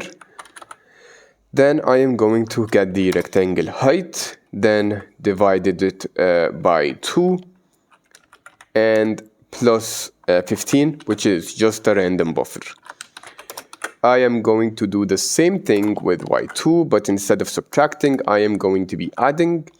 And also this is going to be a buffer that makes things a little bit neater. And I am going to check if track ID is not none. So there is a track ID. Then I am going to draw a rectangle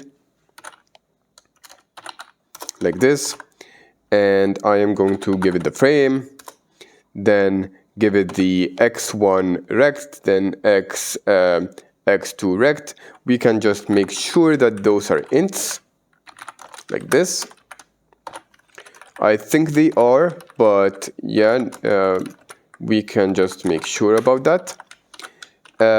We can also give it the same color that we got.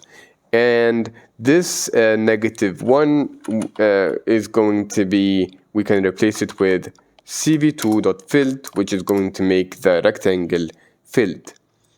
Now we just want to write the number. So we can define where the number is going to be written. So the x position of it is going to be x1 rect of the rectangle. I am just going to add a little bit of padding, which is 12 pixels. And if the track ID is greater than 99, I am going to make the x1 text minus equals 10, because it's going to be a bigger number, so I want it to start maybe a little bit on the left so that it can be also centered in the rectangle. This is just for visual stuff, but if you're getting confused, don't worry about it. You can delete it and the number will be a little bit on the right for the bigger numbers.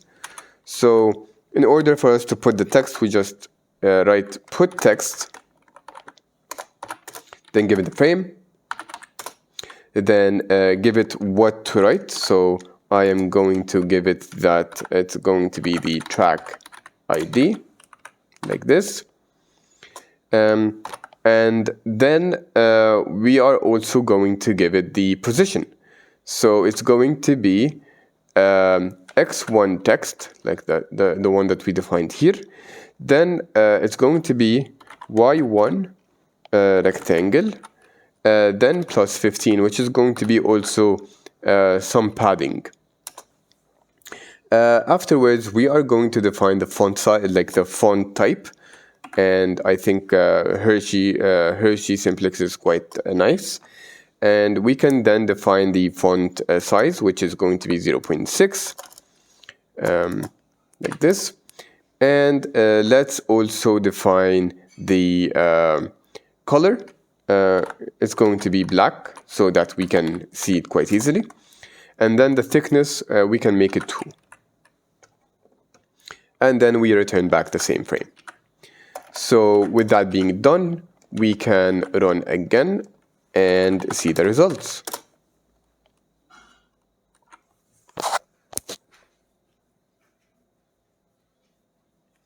So I got an error here because track ID doesn't have a default type, so we can just make it none, like this. Because I'm not going to give the track ID for the referees, I don't care about their like tracker and individual statistics. So I'm just not going to provide it, and it's not going to be drawn. Because we just check if the track ID is not none, then we draw it. If it's none, then we don't draw it. Just save it, clear the output, and run again. It's done now, so we can go here, we open it, and we can see it quite nicely. So you can see number 6 is being tracked across frames, and this bounding box is saying that this is number 6 and this is number 6. So this is what tracking is. So now we just want to have the pointer on the ball. So let's now do that. So before we do that, I just want to show you how are we going to make this pointer. This pointer is going to be basically a triangle. So let me draw it right here. So it's going to be something like this, where we have 3 points to make this thing happen, which is going to be this one, this point, then this point, then this point. So it's going to be an inverted triangle. So we have 3 points. So this is going to be X and then Y. Then it's going to come up a little bit. Then we subtract a little bit from the X, whatever. And then we also subtract from the Y. So you understand what it is. We also have like this color, and we also have a border, and the border is going to be just the same triangle again, but it's not going to be filled. So let me show you how it's like what I'm talking about. So we are going to make the define draw triangle. We're going to take in the self, the frame, the BB box, and the color. We are going to define the Y, which is the bottom the bottom point of the y, which is going to be int BB box of 1, and I am choosing y1 because right now we just want the triangle to be on top of the ball, so this is going to be y1 and not y2. And I will also want to have the x to be the excenter, so we can call the same function and give it the bounding box, and this is the excenter. We can also right now define the 3 points of the triangle, so triangle points, which is going to be equal to the numpy array of the 3 points. Let's import the numpy array first, like here, like this, and then we just want to give it the x and y. This is the first point. The second point, like I showed you, let me draw it again. Right here,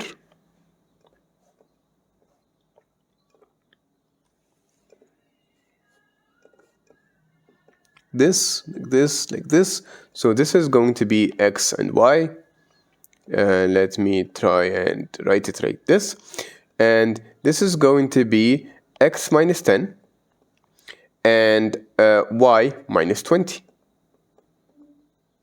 This point. And this point is going to have the same y minus 20, but the x is going to be plus 10 instead of minus 10. So this is going to be it. And this is also going to be filled like this. And yeah, those are the points. So let me now write it here. So x minus 10, then y minus 20, and let's have the same point but add the plus 10. And in order for me to draw it, we can just write CV2 draw contours, and we give the frame, then we give it the triangle points like this, and then we give it the color index, then we give it the color like this, and then we say if it's filled or not. So right now it's going to be filled. So you can also do it like this, filled. And afterwards we also want to have a border, and drawing a border is quite easy. We're just going to draw another rectangle, another triangle, and it's going to have the same coordinates. It's going to have a color of 0, but it's not going to be filled. It's just going to like draw the edges of it. And yeah, that is it. So at the end of the day, we return the frame and the function is ready. So right now we can also here draw ball, and then we can loop over the balls. So we can for track ID, again we won't need the track because it's only one ball, in ball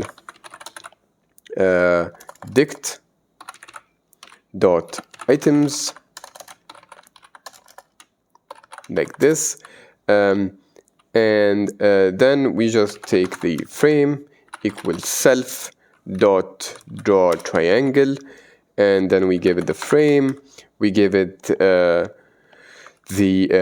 ball bounding box, BB box like this, and we also give it a color, and so BGR like this.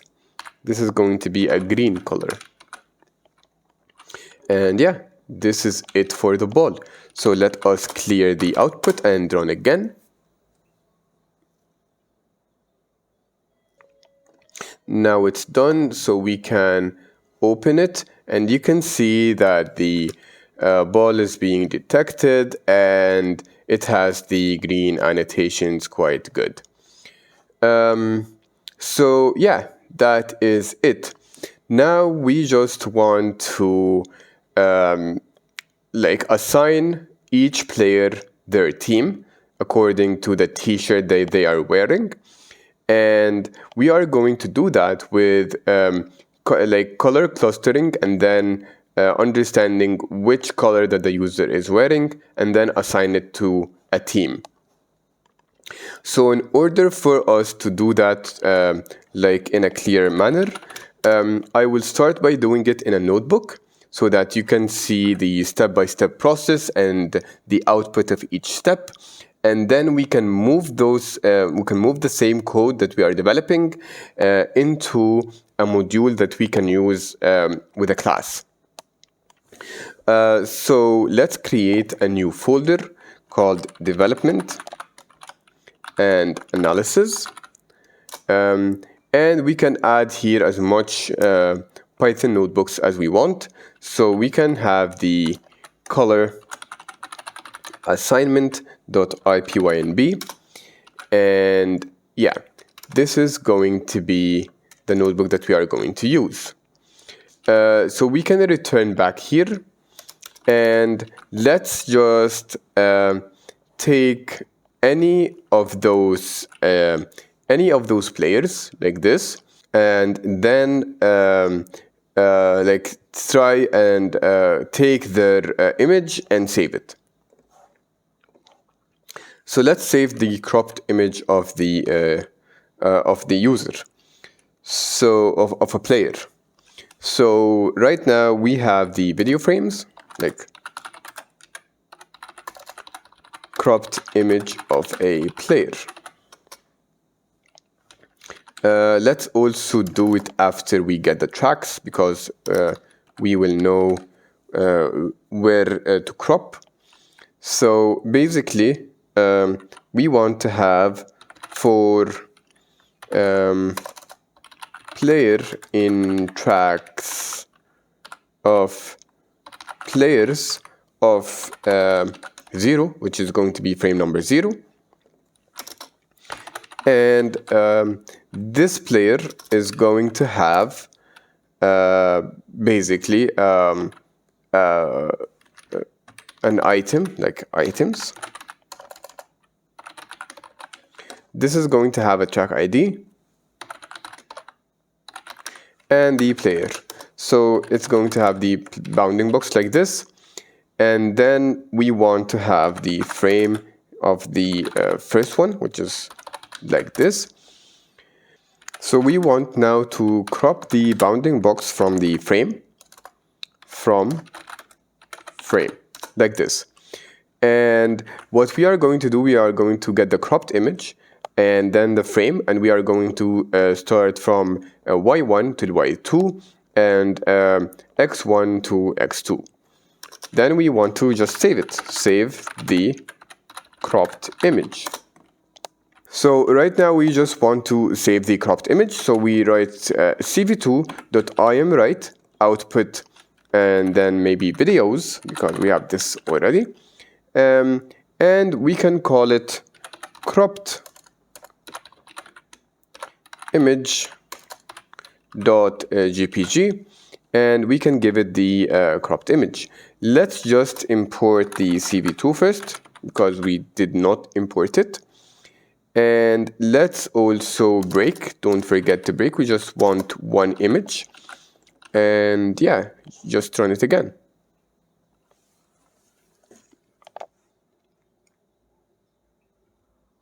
So there's an error because I did not specify here the bounding box. So just specify the bounding box and make this as an image. But it doesn't matter, but I'm going to keep it as an image. And yeah, just clear the output and run again.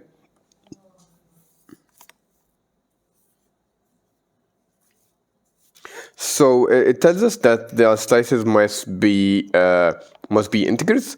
So just make sure that they are integers before we proceed. So like this, here, here, and here. Let's run again and see the output. So now it's done, so you can open the output videos, see the cropped image, and you can see that there's a guy that is cropped according to the bounding box, and yeah, we can now try and segment the color of his t-shirt.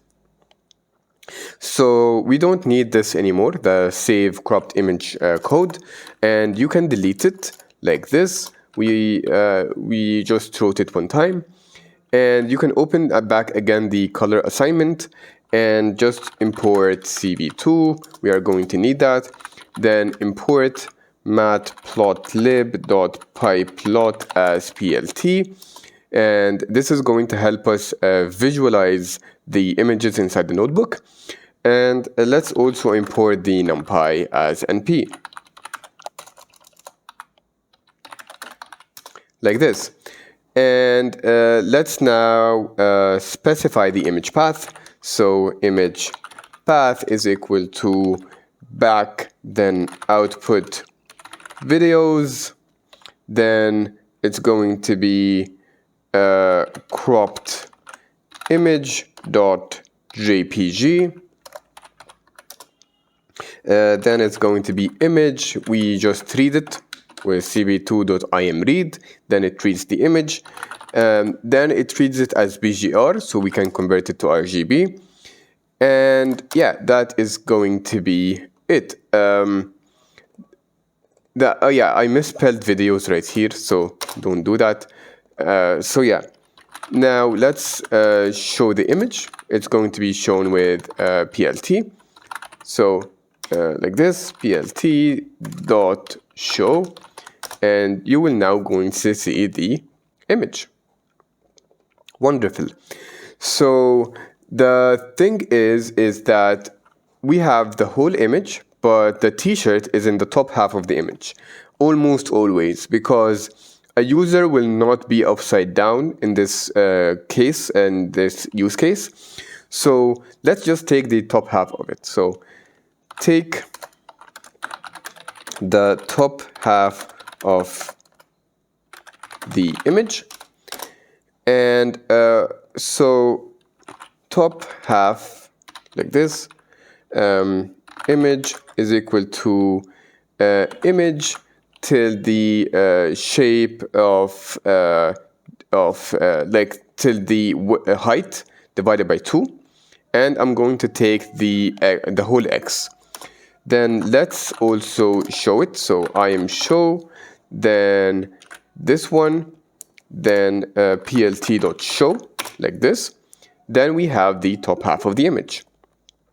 Now, if we get the average color of this, the problem is that there is a lot of background. Like you can see the background pixels, which is the green pixels. They are a lot.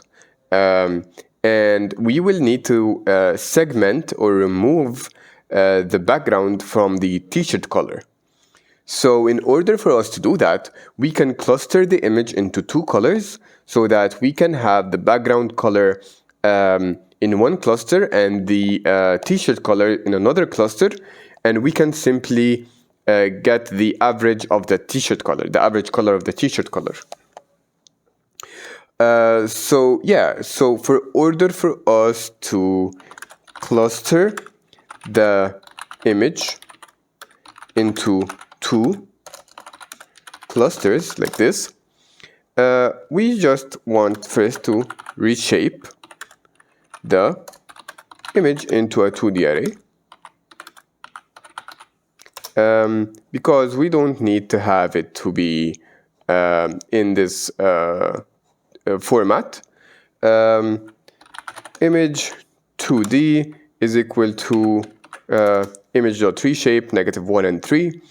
Then we perform Kmeans clustering with 2 clusters, and this would require us to import Kmeans from sklearn. So let's import sklearn.clusters, import, actually it's from import Kmeans, like this. Let's run it. Let's go here. And let's now write Kmeans with 2 clusters and a random state of 0 so that we can replicate the results. And then we can fit it. You can write it like this, or you can have it like this if you want. So have it in 2 different steps, whatever you want. Then we can get the labels.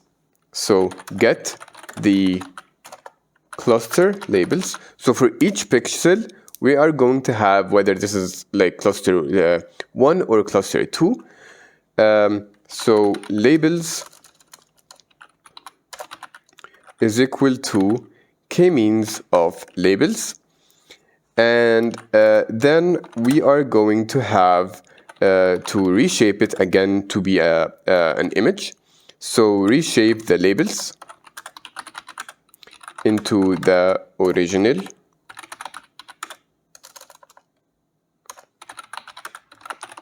image shape. So clustered image is equal to labels dot reshape, and then we can reshape it. Then we just want to display the results. So display the clustered image, and let's show it, but let's not show it in a grayscale. And let's plt.show like this. Oh yeah, so we took the image of it, but let's take the cropped image, top half image like this.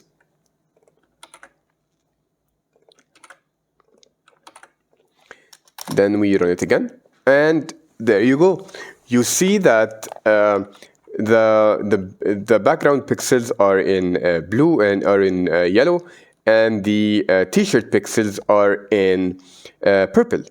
So now we can just segment it. So we can say, okay, so clusters that are this, we can get all the pixel colors right here, and then get the average color of it. So this is going to be very easy for us, but in order for us to know like if the background pixel is going to be 0 or 1, this is going to be a little bit like we're going to use our brains right here, because we don't know, like Kmeans can assign background to 1 or 0 for anything.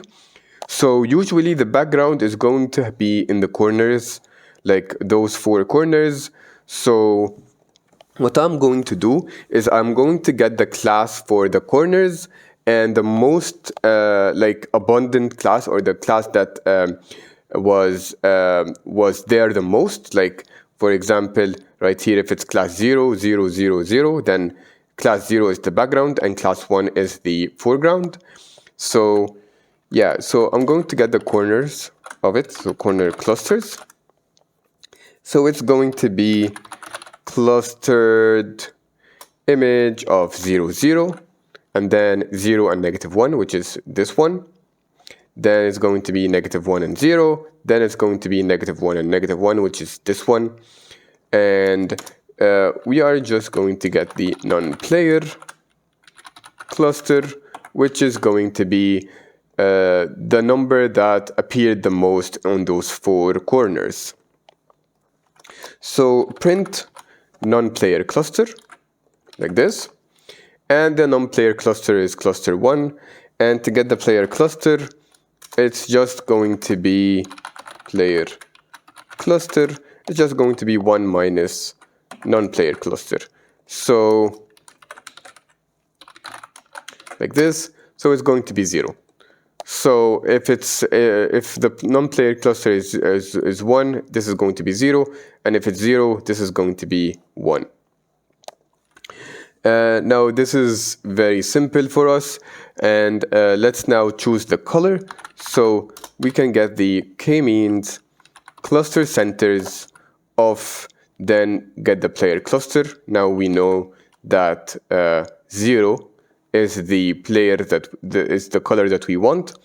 So yeah, you have 171, 235, and 142. You can just go here, write RGB color, and see whether this color is green. So we can have 171, then 235, then 142, and indeed it is green, and it is the same color that the player is wearing. So very close. So the clustering is now working fine, and we can now put it into a module that we can use to assign player teams according to their t-shirts. So let's save this first and maybe close it. And let's also create here a new folder called Team Assigner, like this. Awesome. And let's also create a file called init.py to expose it. And let's also create a file called teamassigner.py. So teamassigner.py, and inside of it we are going to create the class for team assigner. So class team assigner, and then we define the init and self. You can close this exit. I opened it by mistake. Then we can pass it till now. Then we want to basically get the player color and assign team colors. So let's first assign every team a color. So let's say team 1 is going to get color white, and team 2 is going to get color green. So we are going to assign team color, and we are going to have it for self and frame and player detections. This is the input of it, and we are going to get the player colors in a list. So for each player, we are just going to put every color into a list. So for and player, because we don't care right now about the track ID, so player detection in player detections dot items, and then we can get the bounding box, which is player detections of BB box, and then we are going to get the player color, and we are going to do that with another function, player color, and we are going to get with the frame and the bounding box. So again, this function is going to be very similar to the code that we already written in the notebook. So let's us do it. So get player color, and then it takes self, and it takes frame and bounding box. And right now we will do the same steps as before. So we will take the image and first of all crop it, and don't forget to convert it to integers and not do the same mistake that I did before, like this.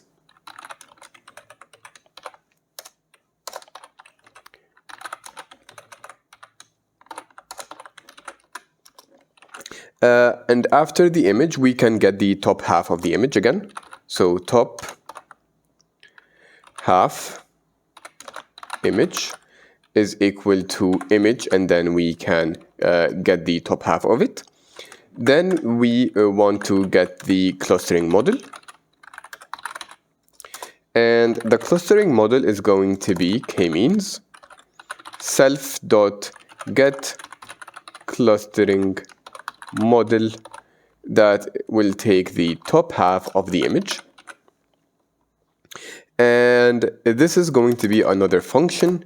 Again, I'm just making it into functions so that we can utilize it and make it quite easy, but it's the same code that I have for in the notebook. So we can get the get clustering model, then self, then image, and what I want to do is first reshape the image into 2D array, then image 2D is equal to image.reshape, and then we can perform Kmeans with two clusters, and this is going to be Kmeans equal Kmeans, and let's import it first. So from sklearn.clusters import Kmeans, and let's here use the number of clusters is equal to 2. Let's also use the Kmeans ++, and the n in it is going to be 1. This is just, I wanted to have the least number of iterations, so Kmeans ++ would help us to get better clusters faster. But it's kind of the same clustering algorithm, just a different way of initializing the clusters. Then we can fit it, and then we can return it back like this. So Kmeans. So right here we have the Kmeans clusters, and we can return back to the get player color. So after we get the Kmeans, we just want to get the cluster labels. Get the cluster labels for each pixel, and we can get the labels is equal to Kmeans dot labels like this, and just like we did last time, we just reshape it back again to the dimensions of the image. So reshape the labels to the image shape, and it's going to be clustered image is equal to like this, and we can get the player cluster, get the player cluster, and it's going to be the same thing, which is getting the corner clusters first like this, and it's going to be like this, and we are going to choose the non-player cluster,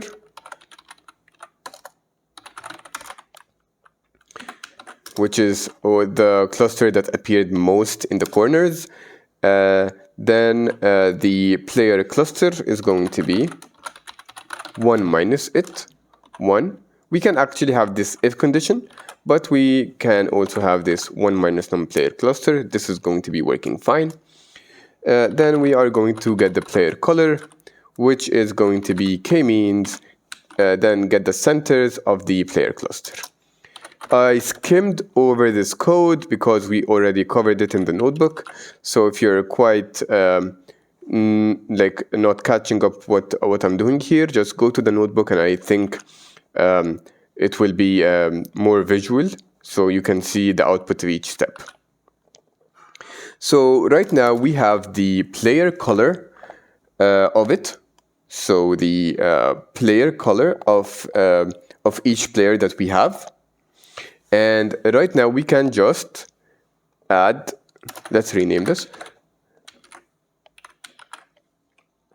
So player colors, we can take this, add here, dot append, and add player color.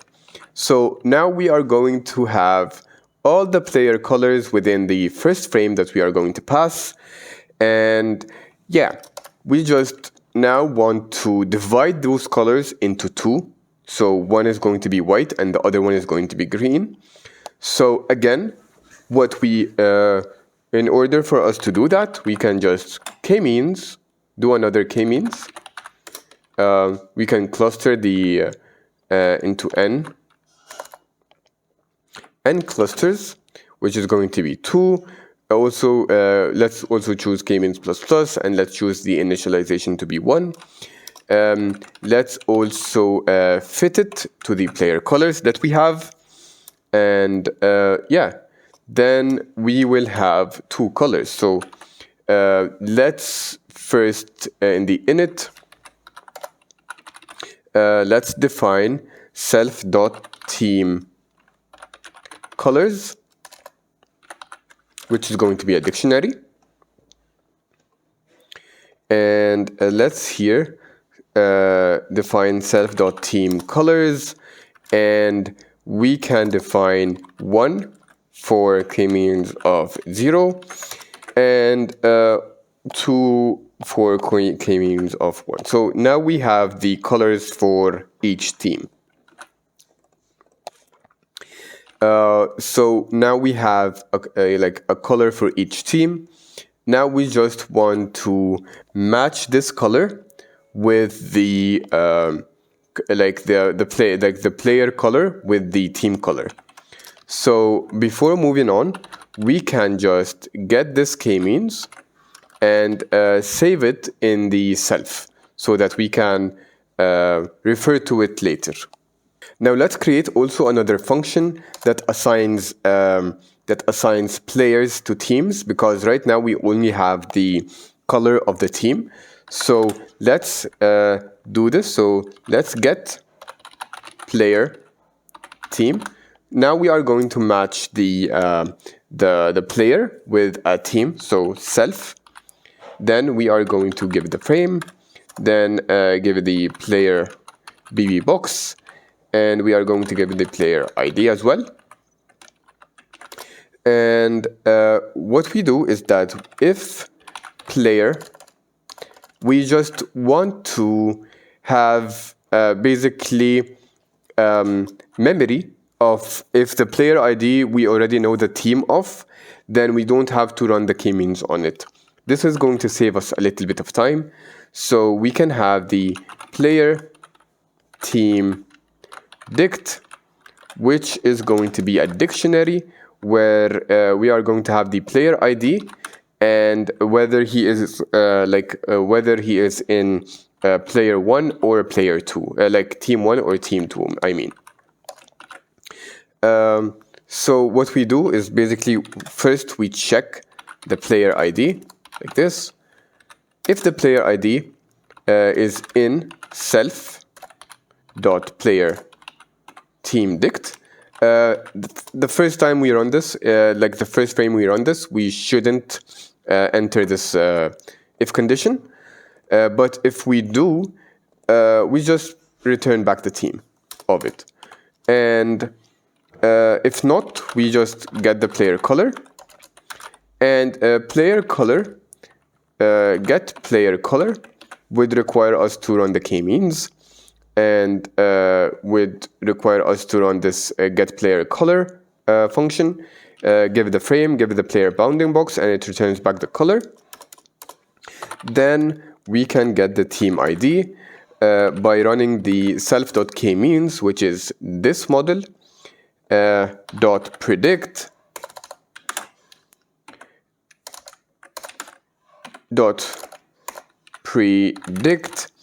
and then we can give it the like the player color dot reshape of 1 of -1, and then we take the 0th index.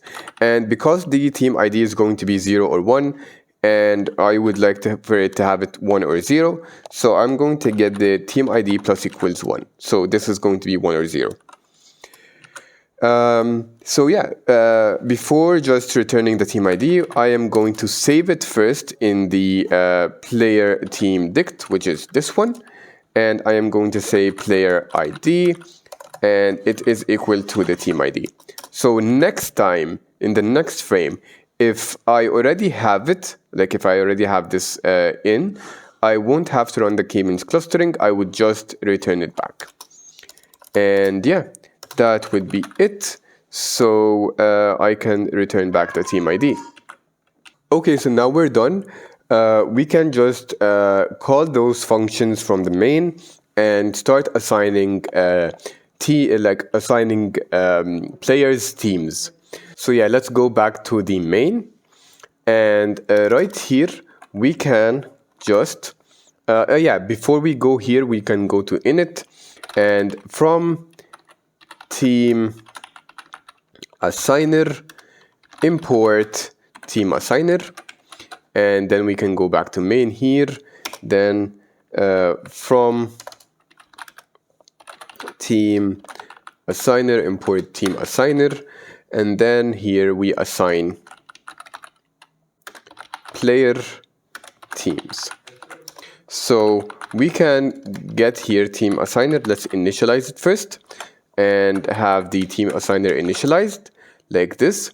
Then we want to assign teams their colors. So get the team assigner, assign team color, give it the first frame, and give it also the tracks. But don't give them all the tracks. Let's also give it only the tracks for the players in the first frame. So this is going to get the colors of the players in the first frame and assign it to the teams. And let me also get you back here. So team colors will have their own colors right here. So right now we just want to loop over each player in each frame and assign them to the correct team. So for frame number and player track enumerate, and it's going to be tracks of players like this. Then we want to loop over each player in the frame. So player ID, then track like this in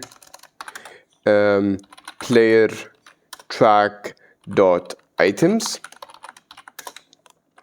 What I want to do is that I want to get the team. So we have the team assigner dot get player team, and give it the video frame right now that we are standing on, and we also give it the bounding box, and we give it the player ID.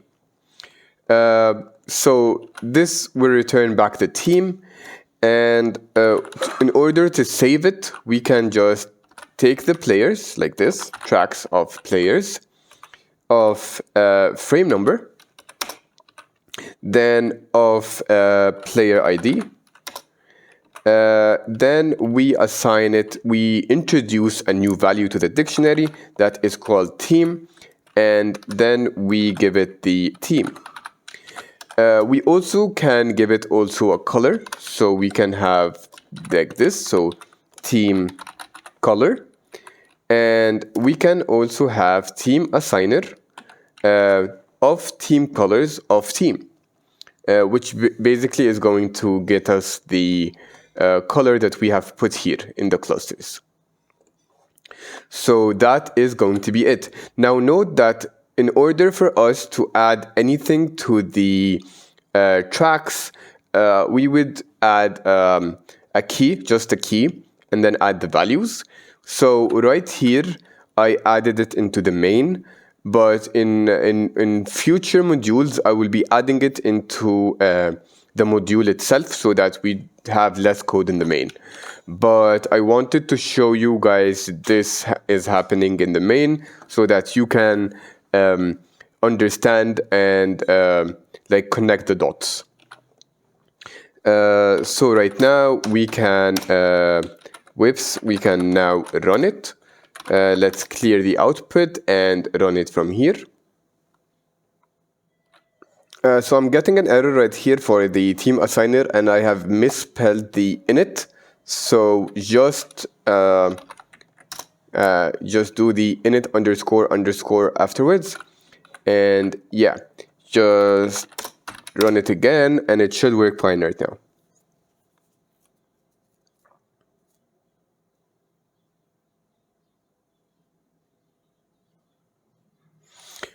Also, I think I have misspelled the Kmeans. I think it should have a capital K.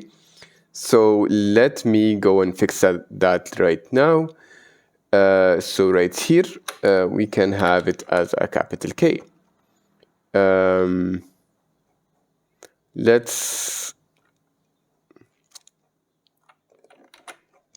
So it's capital K and M. So let's do it like this. Clear, then run again, and hopefully no more errors. Okay, so now it worked fine. Now to utilize the color in the drawing, so what we have to do is go back to the tracker, and instead of giving it a hard-coded color, we just give it the color of the team.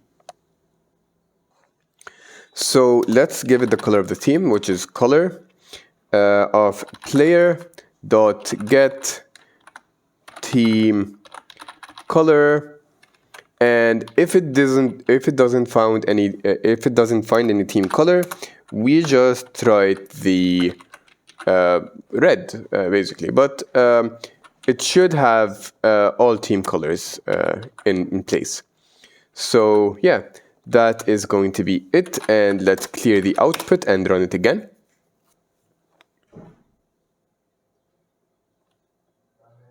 Now it's finished, so let's go back here, go to the output videos, and now we can see that this player has a white circle and this player has a green circle, which is quite correct. So you can see that all players are assigned to the correct teams, and now we can differentiate teams from each other.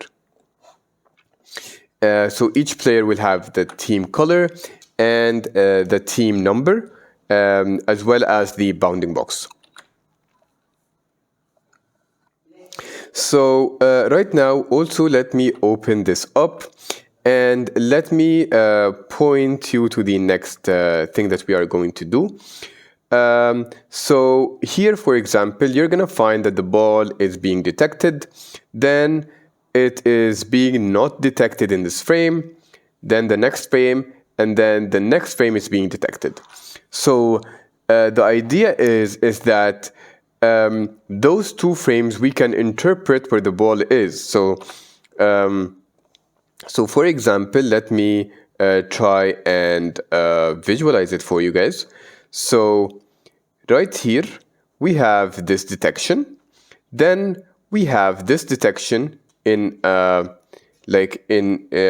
next frame, like this is frame number 1, frame number 2 it's not being detected, frame number 3 it's not being detected, but frame number 4 it is being detected in. So the idea is that the ball is going to move in a straight line, so it's going to move like this. This is the ball. So it's going to be easier for us if we can just say, okay, so in this, like this distance divided by 2, and just put a rectangle in like here and here, which is basically the same line that we are going to be moving in, and it's going to divide the distance equally between the frames that are missing, so that we can put it right here.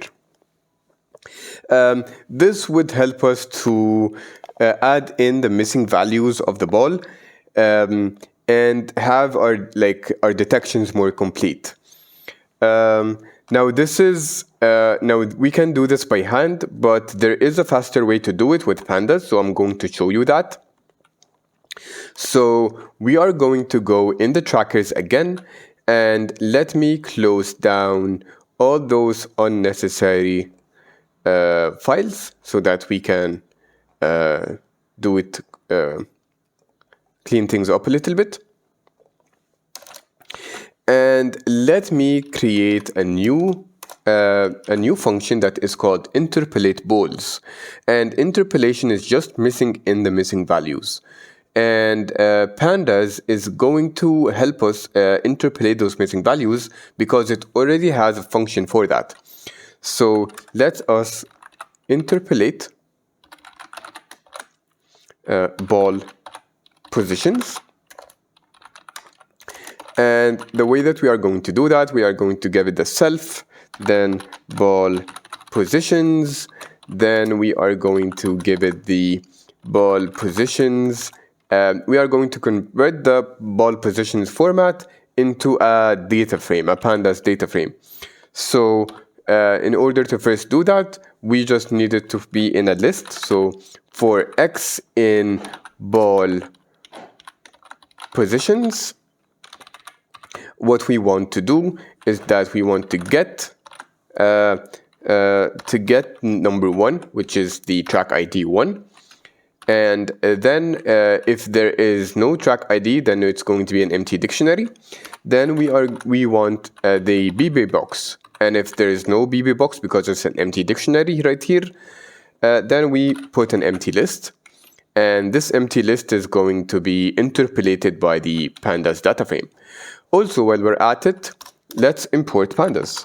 So import pandas as PD. Then let's convert it to the pandas data frame. So ball positions equal PD dot data frame like this. Give it the ball positions and then give it the columns to be equal x1, y1, then x2, y2. And then we interpolate missing values, which is going to be df ball positions like this, then df ball positions dot interpolate.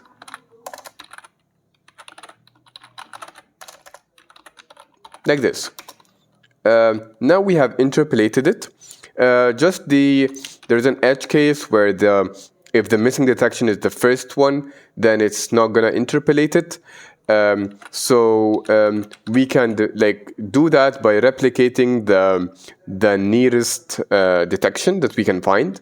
So what we can do is that we just can backfill it basically. But interpolate should fill in almost 99% of the missing detections, and backfilling is just for the first frame or the first 2-3 frames, something like that, if it's missing. Then we can return back the ball positions to the original format, which is the list of dictionaries of lists, which is going to be like this. So let us loop over it first. So for x in df dot ball positions dot to numpy dot to list, and I am going to put it into a dictionary where 1 is going to be the track ID. Then the value is going to be a dictionary of bounding boxes, and the value is going to be x. Then we return back the ball positions. So this is it for the ball positions, and now we can just go to the main and call it there. So let's go back to the main, and after we do the tracks, we can just interpolate ball positions like this. And what we can do is we can give it the tracks of ball, which is equal to tracker dot interpolate ball positions, and give it the tracker tracks dot ball. So that is it. So we can just run it. So now it's done, and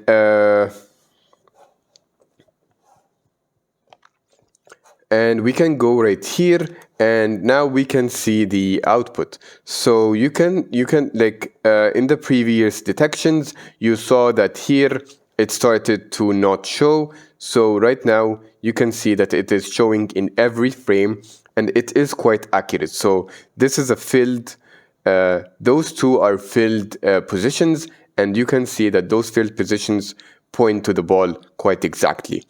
Also, although this might not be the case if you can go right here, and you might find that in some scenarios it might be a little bit laggy like this, but it is close enough for our use case, and in most cases it's going to be pointing at the ball correctly. Now what we want to do is we want to assign which player has the ball right now. So I can go and show you the final output video again and show you that the player that has the ball has a red triangle on top of him, like this one. And basically what I want to do is that I want to replicate this logic again. So you can see that the player that has the ball basically has this red triangle on top of him. So what I'm going to do in this scenario, I am just going to see the closest foot position to the ball and which player does it belong to. So in this case, it belongs to this player. So this player has the ball right now. And so the idea here is that if the ball is far enough like this, I don't want to assign it to anyone. So I am going to also have a maximum distance between the player and the ball for assignment. And if it increases on top of it, then no one will have the ball till it is again very close to the player, till so it can get assigned. So in order for me to work on this, I would need to have also a new folder. Let's create a new module that is called player ball assignment. So we can create a new folder right here that is called player ball assigner, like this. So this one is going to have a file that is going to be in it again, and it is going to have a file that is called player ball assigner.py, and in this player ball assigner we are going to write the logic for this, and it's going to be super simple. So it's going to be like we want to import sys, then from utils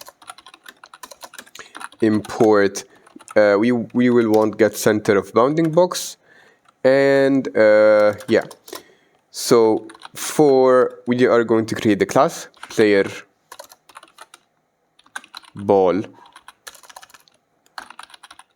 assigner like this, and we are going to have the init. In the init, we are going to set the maximum distance between the player and the ball. So max player ball distance to be 70 pixels. Anything above that, then the ball is not going to be assigned to anyone.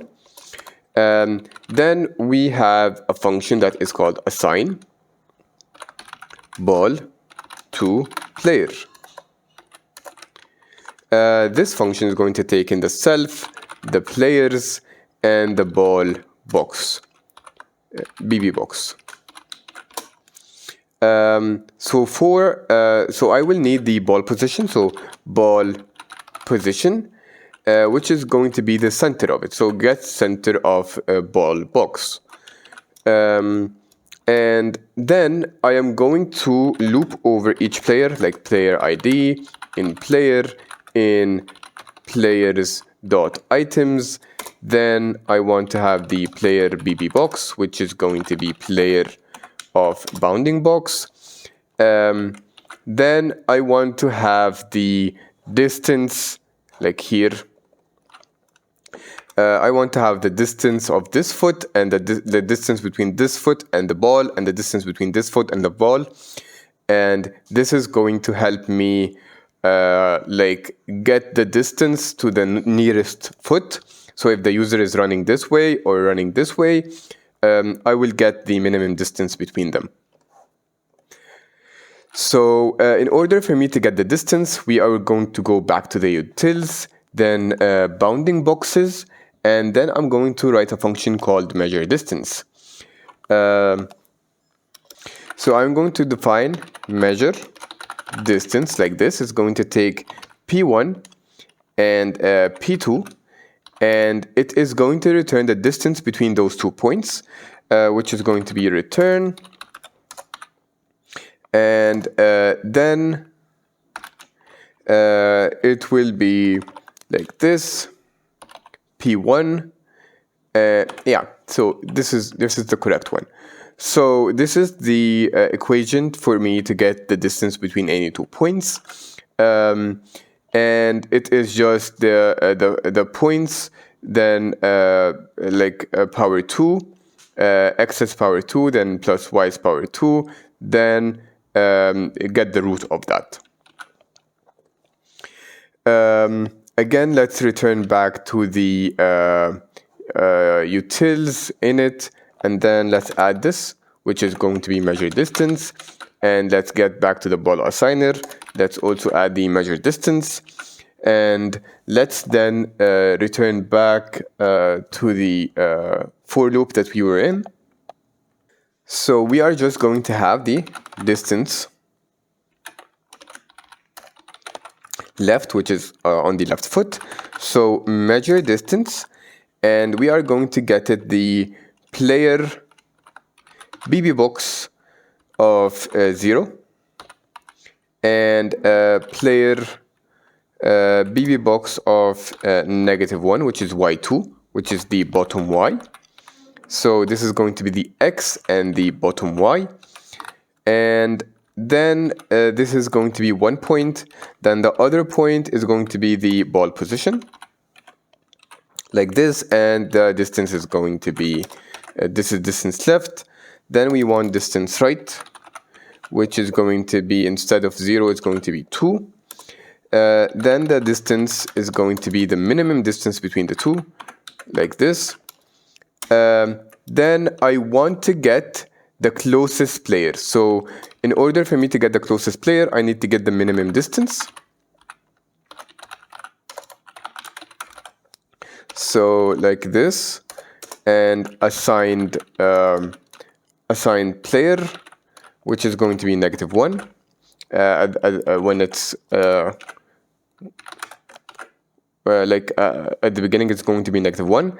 So if the distance is less than self dot max, this one, max player ball distance, then we can start proceeding on and see if the distance is less than the minimum distance. Then minimum distance is equal to distance, assigned player is equal to the player ID. Then at the end, we just return back the assigned player. And this is how we assign players to balls. So we can go back here and say from player ball assigner, import the ball assigner. Then here we can also import it. So from player ball assigner, import player assigner. And then we can just write here like assign ball to assign ball acquisition, basically acquisition. So we can have the player assigner, which is equal to player ball assigner, which is we're just initializing it. So team, let's ignore that for now, but let's have the for frame number in player and enumerate player tracks for tracks of players, like this. And then we are going to get the ball BB box. And it's going to be the tracks of ball, of frame number, of 1, which is the track ID, then the box. And then we want to get the assigned player. So assigned player is equal to player assigner dot assign ball to player, give it the player track, then the ball box, and player assigner. I think I misspelled it. Give me a minute. Yeah, I misspelled it. Like there is a G that I need to put. So this is the assigned player that we assigned. So if the assigned player is equal to -1, then there is no player that was assigned. So we can basically don't do anything. But if there is, like this, so if the tracks of players of then of frame number of assigned player, then we will make a new parameter in the dictionary called hasBall, and we will make it is equal to true. And yeah, that is going to be it. So we are going to have this hasBall attribute, and according to it, we can also add something in the draw annotations. So let's open it, go down to the draw players, and we can simply say if player.get has ball, then if we don't find it, we just return false. Then we can just draw the rectangle, self.draw triangle, and we are going to give it the frame, we are going to give it the player bounding box, and we are going to give it a color of red, like this. And let's clear this and run it again. So now it's finished, so we can open it and see. So yeah, you can see that it's working now quite fine. Oh yeah, sorry, I opened, I think, the wrong video. Let me open the correct one. The output videos, this one. And yeah, we can see the red one, the red triangle is being assigned quite correctly. And yeah, I think we can move on. So the next part is going to be this part, which is going to assign the team ball control. So it's the percentage of time that the team has the ball. And you can see that team 1, because the white one is having the ball most of the time right now, and it's going to increase till the other team gets the ball. So we are going to return back to our code, and we are going to add it in the main, right here. So we can have something like team ball control, and it's going to be simple, so I don't want to make a new module for it, but yeah, we just can have it right here, and we can draw it in the same tracker.annotations. But yeah, if you are doing things by the book, it's better for it to have its own module. So we can have this team ball control dot append, and we can add the team, like the player that has the ball, the assigned team that has the ball. So tracks of players of frame number, which is the one that we are, let's say, then the assigned team or assigned team player, like this one, and we are going to get his team. So if his team is 1 or his team is 0, we are just going to add it into this list. So this list has the frame number, and the frame number is going to be assigned a team. And else, we are just going to add the, like this, we are just going to add the last one that is going to have the ball. So if there is a pass or anything like that, we are going to include it to the last person that has the ball. So yeah, so this is it. This is the team ball control basically. So this array will have in each frame whether like team number 1 or team number 2 has it. And like I said, we can put it in the draw annotations. So we can just do like this, like here. And the draw annotations function, we can add code for it to have this semi-transparent rectangle, so that we can so we can have the semi-transparent rectangle at the bottom right position, and we can write the statistics there. So at the bottom, before we append the results, we can write draw team ball control, and we can have the frame self dot draw team ball control that takes in the frame, and it takes in the frame number as well as the team ball control. So team ball control, and team ball control needs to be taken inside as a parameter like this.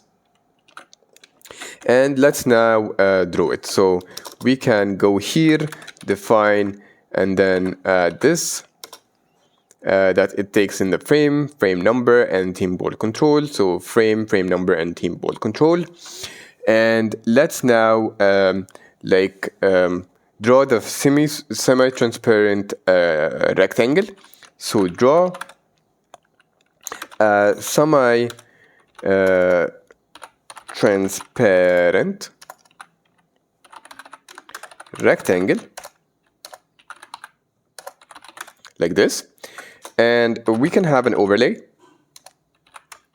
of this overlay is just going to help us with the transparency, but we are just going to draw a normal rectangle on the overlay like this, and we are going to make the position of it as this X and this.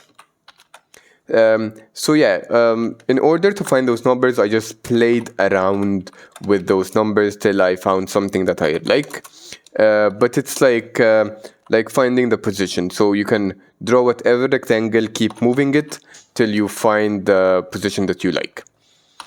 And it was white, so the rectangle was white like this. And it's filled, so it's -1, or you can write cv2.filled if you want. Then you can have alpha, and this alpha is for the transparency, and it is 40%. Then in order for us to add it to the original frame, we take the overlay, the alpha, and the frame, we add it together. And yeah, now it added a semi-transparent rectangle.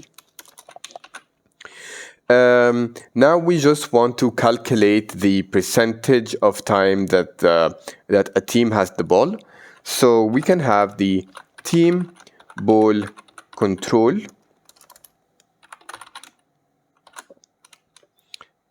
till frame, and we can have the team ball control like this, and give it the frame number +1. So this is going to be just a list till the frame number that we are standing on. Then we want to get the ball control for each team. So get the number of times each team has the ball. Each team had the ball. So team 1 num frames is going to be which is going to be like this, and we are going to choose team ball control and like of where the value is going to be 1, and then we are going to make it shape of 0 like this. So this requires it for the list to be a numpy. So if we didn't make it a numpy, so we have to make it. So yeah, right here, this is a list right now. So just convert it to a numpy array like that, and also import numpy here. So we can use those functions with ease.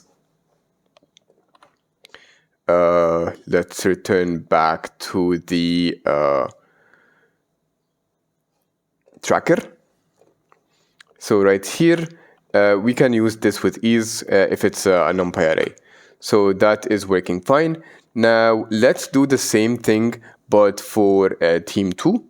So just copy it, paste it underneath, make it team 2, and make this also team 2. And then you can make the statistic, which is team 1 is going to be team 1 number of frames over team 1 plus team 2. Then same for team 2 and right here. So this is going to be basically it for the statistics. Now we just want to write this. So cv2 dot put text, then put it on the frame. What do we want to put? We want to put something like this. So team 1 ball control. Then we want to add team 1 multiply by 100 to make it a percentage.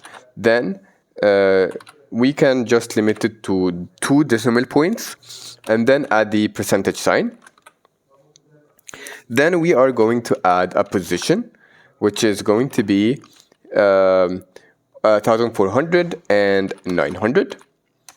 Then we are going to add the CV2 and specify the font. So it is going to be simplex. And we are also going to specify the color and the thickness. And let's make the thickness 3. Let's do the same for team 2 and put here team 2. And let's make it 950 in Y so that it can be underneath it. And yeah, that is going to be it. Are we returning the frame? No, we're not. So let's return the frame back. And now we returned it. So we can clear this, run it, and see the output.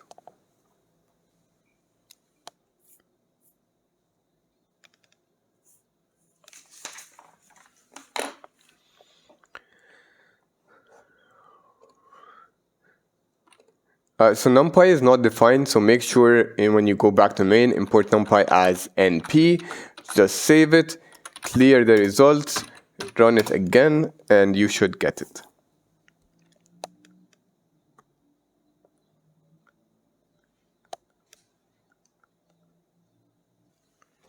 So now it's done, so you can go back again to your folder, go to output videos.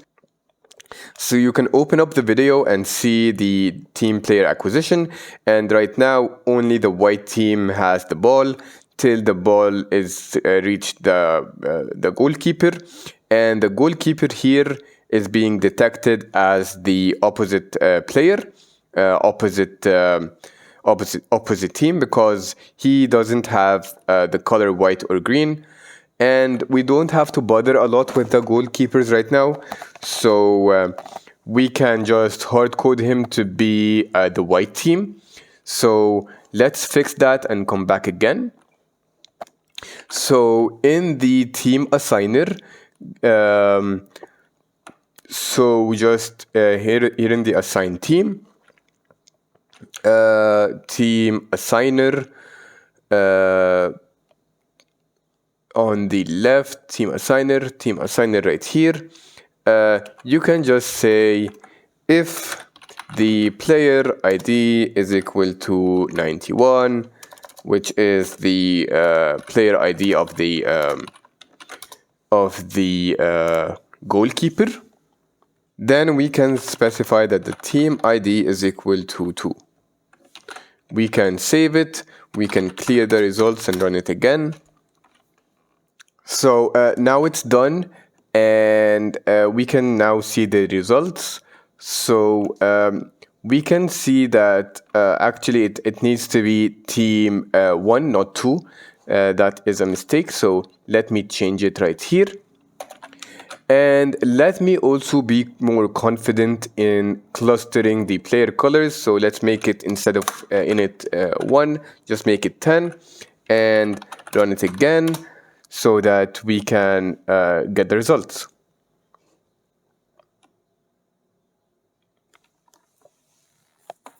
So now it's done. We can open it again. We can see the output right here. And we can see that the goalkeeper is being detected as the white team. The other goalkeeper is also being detected as green, so everything is good here, and we are good to go. And we can see that the percentages are moving quite fine, so everything is good right here. So the next step right now is to measure the camera motion. As you can see, the motion of the camera is being like the camera is moving all around, and because the camera is moving, the bounding box will move even if the players are not moving. So we will need to counteract the player bounding box movement with the camera movement so that we don't exaggerate the player movement. This will be essential when we are trying to measure the player speed and the distance that the player have covered, because it will be contaminated if the camera is moving a lot. Okay, so now what we want to do is we want to make the camera movement module. And let me explain what are we going to do first, and then go back and code it. So the idea right now is that I want to detect some features, and specifically I'm going to detect corners right here. For example, this corners at the top and corners at the bottom. So I'm going to choose basically features from the top here and features from the bottom, and ignore the features from the middle because everyone is moving in the middle. And hopefully those two things shouldn't move in reality. And the only thing that will make them move is that if the camera moved. So I will choose this part right here and the part that is down and try to extract some features. And those are going to be corner features. And basically from each frame, I am going to detect how much they moved with optical flow. So I'm going to try and see how much it moved right here, how much it moved right here. And this movement, this feature movement, is going to be the camera movement at the end. So it is going to be quite simple. So let us open it again here and create a new module called camera movement. So let's open up a new folder called camera movement estimator. Then we are going to make a new file called init. Then we are going to put the init here. Then we are going to make the camera movement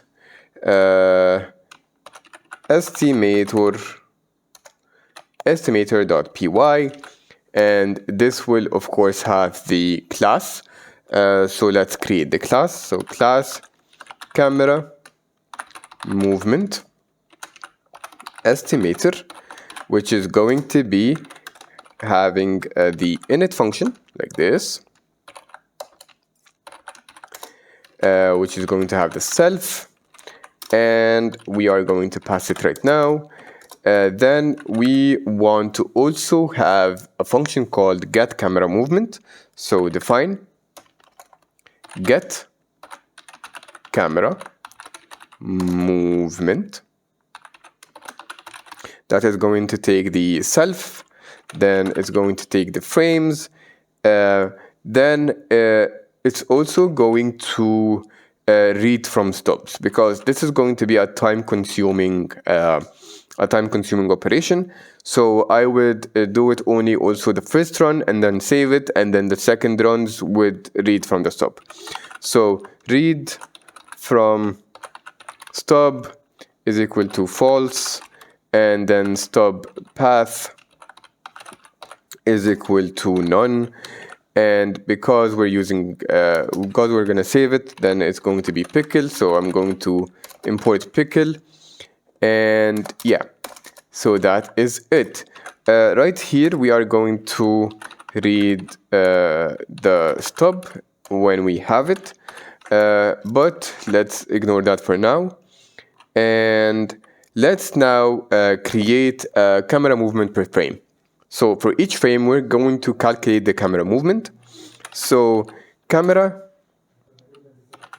movement is going to be movement for X and movement for Y. So this, the first list is going to be for the frames. Then the second list is going to be for the X and Y positions. Then I multiply this with the length of the frames that we have.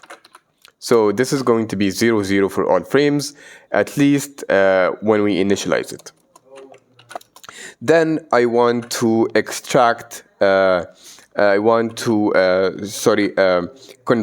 the image into a gray image so that we can extract the features. So I am going to call it old gray because it is going to be the previous frame. So I'm going to call all previous frames as old. So cv2 dot cvt color, then frames of 0. Then we also have the cv2 color RGB to gray, and let's also import the cv2 like this. And afterwards, for the old features, let's also extract old features. So from this image, we are going to extract features.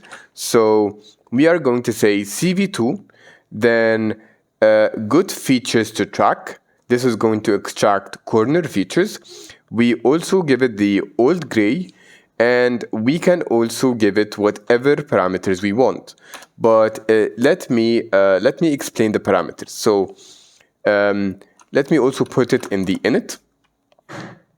So for the parameters, let's here take a frame like this. And let me also, this is going to be the first frame. So first frame grayscale. Let's also make it as a grayscale. I would put the features in the init just to make things more cleaner. So cv2.cvt color and convert from RGB to gray. Then I am going to just choose the banners. I am going to choose this part as my extracting of features, and also I'm going to choose this part to extract features, and it's going to be before what I write here, so you can ignore this. So those two places shouldn't move much, like this and this. So I am going to choose them. So mask features, which is going to just choose the top and bottom. So it's going to be np.zeros at the beginning. And let's import numpy as np. So np of zeros like, and then I give it the gray image. Then I give it the mask features, which is going to be this one, and first 20 rows of pixels.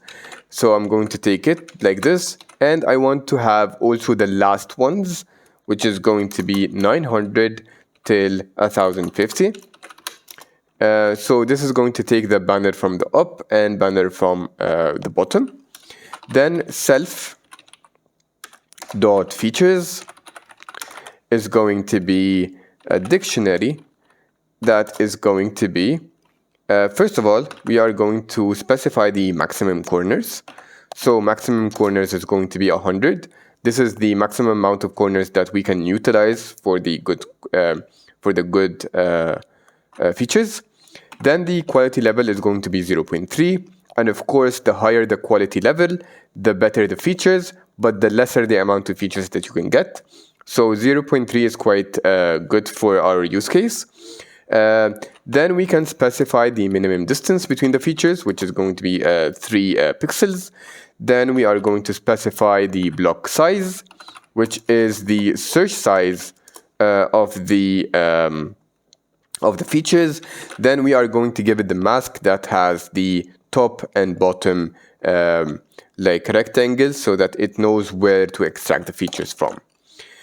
And right here from the good features to track, we can just get here self features, and because it's a dictionary, then we can have the double star before it so that it can expand the dictionary into the parameters. Let's also remove this extra bracket, and right now we can loop over each frame. So frame number in range 1, because we already used the 0 here. So this is the previous frame like I said, and this is going to be the current one. Then len of frames like this.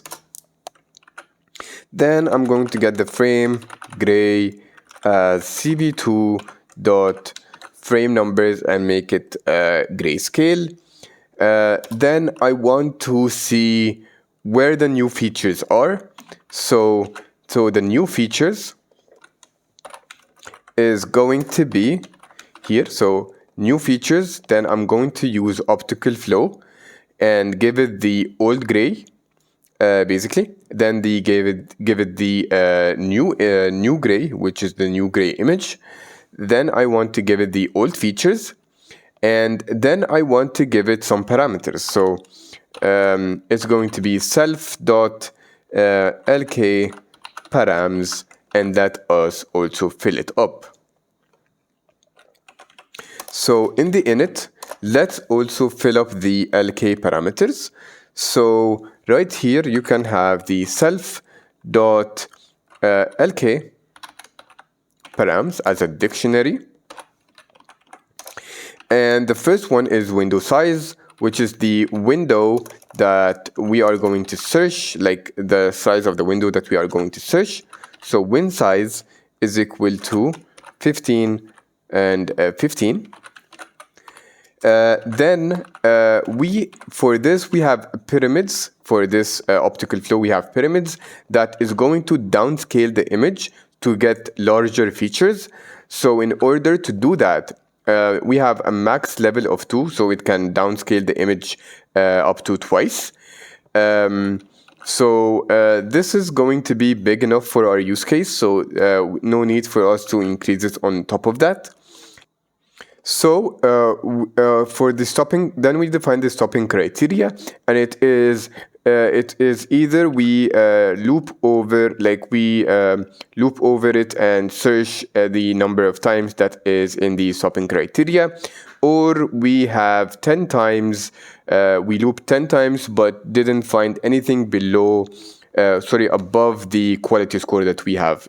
So either of those will be our stopping criteria. And yeah, this is going to be optical flow. So it's going to provide us with the new features, basically. And we now want to measure the distance between the old features and the new features, and to see whether the distance is going to be, whether there is distance in the camera movement or not.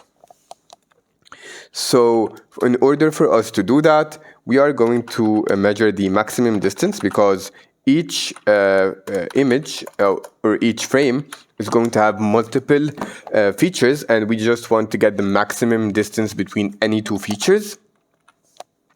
So maximum distance is now 0, and the camera movement of X and the camera movement of Y is going to be 0 and 0, and for I in new and old, so in enumerate, and we give it old features, so new features.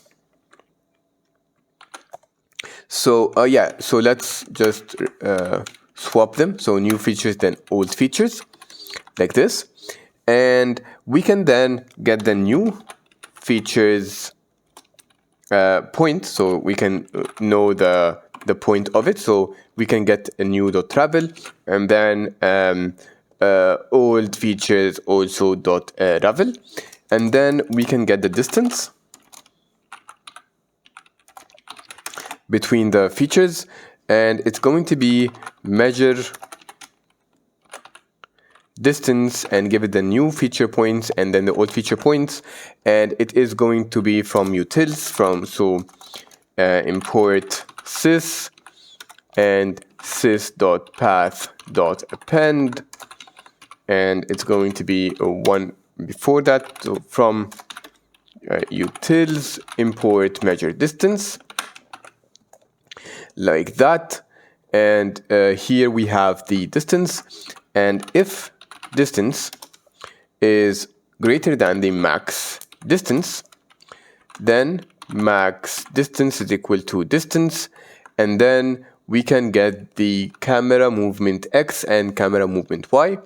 We can just do it like this, or we can just have a function in the utils that can do this for us. So let's create it.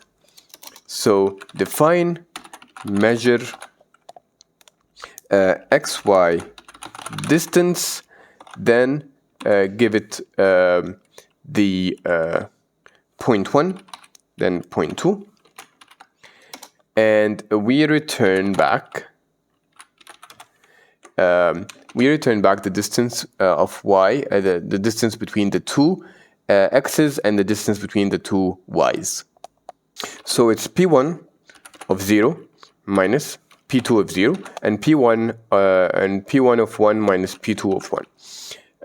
This is going to be it. We just expose it in the init like this, and then we return back to the camera movement, import it right here like this, and we just have it like here, and give it the new features, then the old features, and yeah, that is it. So it's going to be like this. Let's just swap also old features with new features, because yeah, this is the correct one. Now we just want to make sure that the camera movement is not so little, so we can define something like self dot the minimum camera movement that is required, so minimum distance, which is going to be 5. So at least if it moves 5, then it's statistically significant for us. If it doesn't move 5, then we can consider that the camera didn't move at all. So basically we can say if max distance is greater than self dot minimum distance, like this, and then we can specify that the camera movement of frame number, it's going to be camera movement of X, then camera movement of Y. Then we are going to make the old features equals to the CV2 dot good features to track, then give it the frame gray and give it the features parameter, and this is going to get the features for the current frame that we are on and put it in the old frames, because now we are going to loop and it's going to be the previous one. And at the end we are going to get the override the old gray with the frame gray dot copy, and yeah, that is going to be it. At the end we just want to return the camera movement, so this camera movement is going to be returned right here. So that is going to be it. And yeah, the only thing that is missing right now is that we are not utilizing the stubs. So let's add it, and let's add it in. So if stub path is not none, then we pickle dump it like this. Then at the top, let's also add if read from stub and stub path is not equal to none, and the OS, let's import OS, and the file also exists. Then we can save it, then we can read it, and yeah, this is it for us. So we can open again the init here and expose it. So from camera movement, import camera movement estimator, and we can go back to the main. So we can have here from camera movement, import camera movement. And right now we just want to calculate the camera movement, and then we can actually also draw it. So let's first add it. So camera movement estimator right here.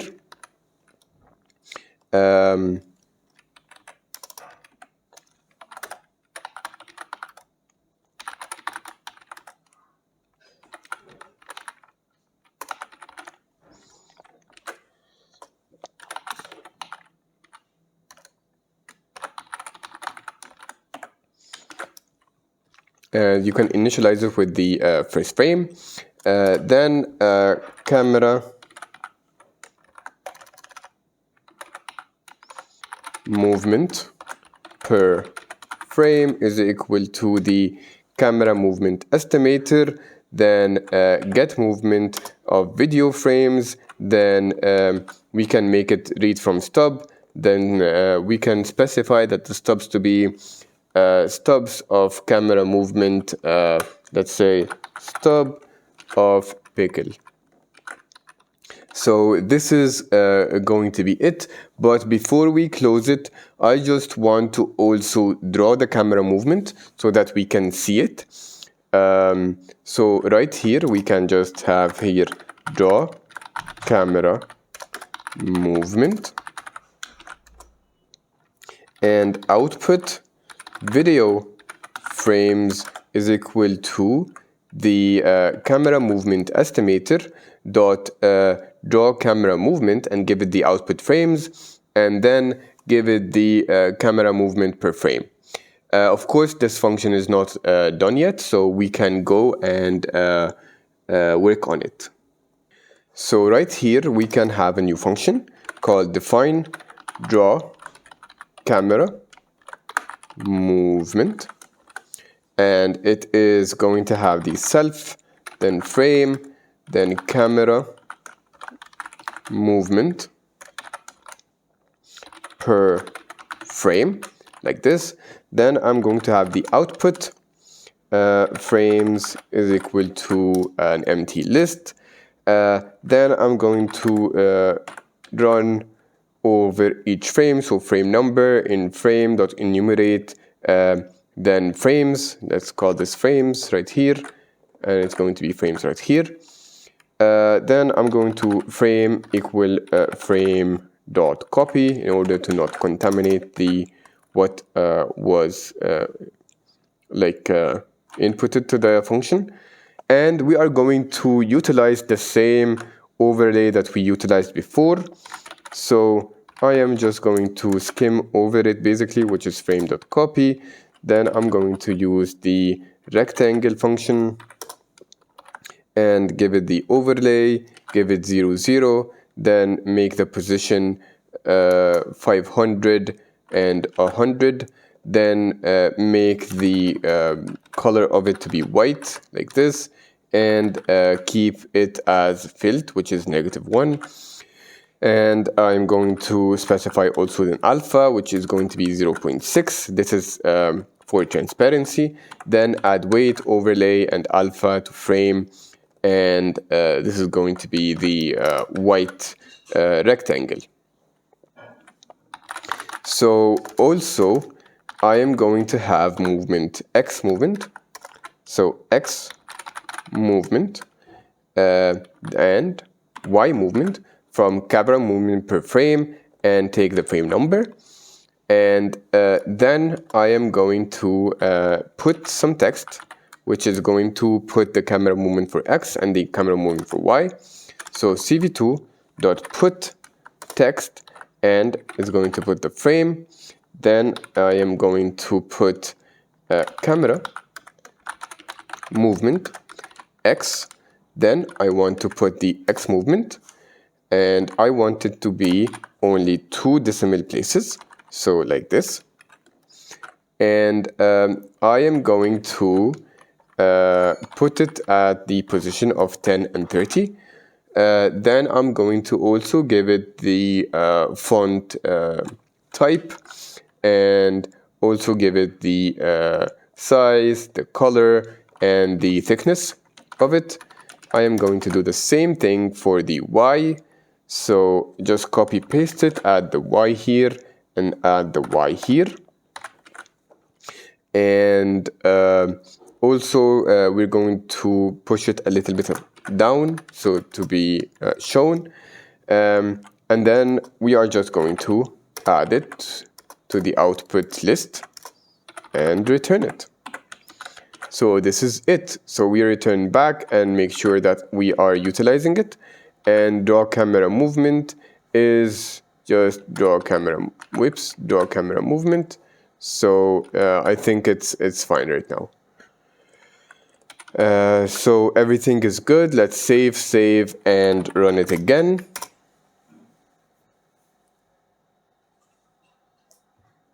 So in the main, I have put a dot right here. Just remove it, clear the output, and run it again.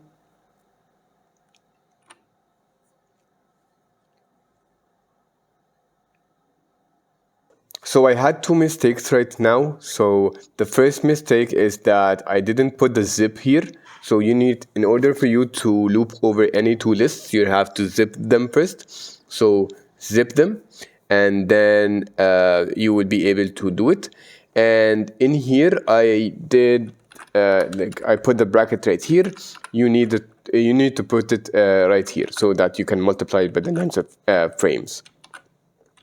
So this is now done, and you can open it right here, and you can see that the camera is not moving, and as soon as it moves, you can see that the values is also moving. So this is working fine right now. So right now, we just want to make the player positions robust to the camera movement.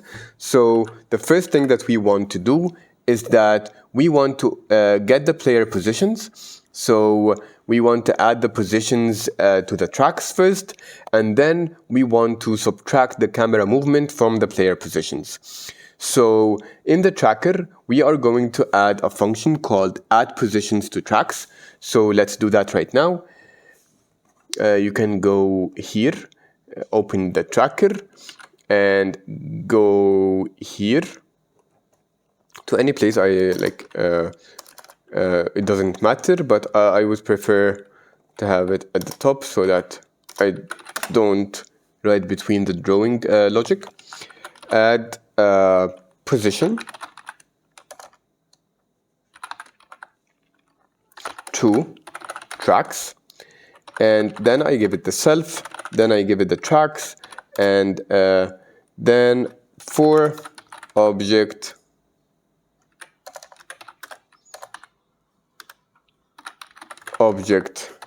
tracks in tracks dot items, and for frame number in track in enumerate, and give it the object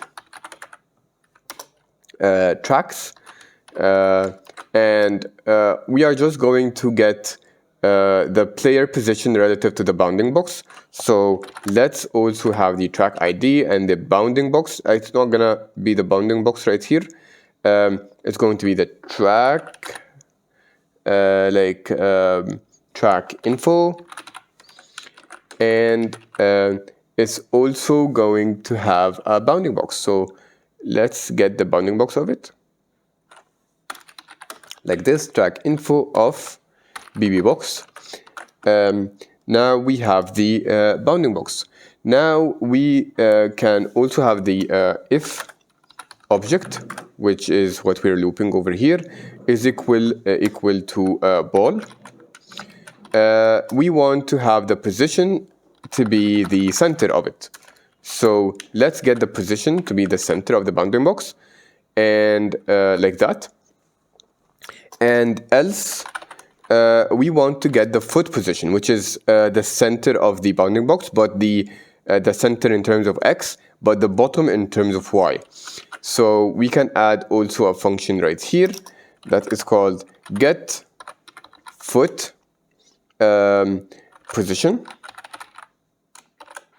that takes in the bounding box, and it is going to basically have the end position of y and the middle position of x. And let's also have it right here as an integer. And where am I? I think I'm in the tracker. Yep. So yeah, so position, then get foot position. Sorry about that. So we have to get foot position, and there you go. And at the end of the day, we just want to write it basically. So we're going to have the tracks, then the object, then the frame number, then the track ID, then the position is going to be the position. So that is going to be it. And in order for us to utilize it, basically we go back to the main, and we just, after getting the tracks right here, we just write tracks, tracker dot add position tracks, and give the tracks. And we can also have a comment that is called get object positions. Let's run it and make sure that nothing broke.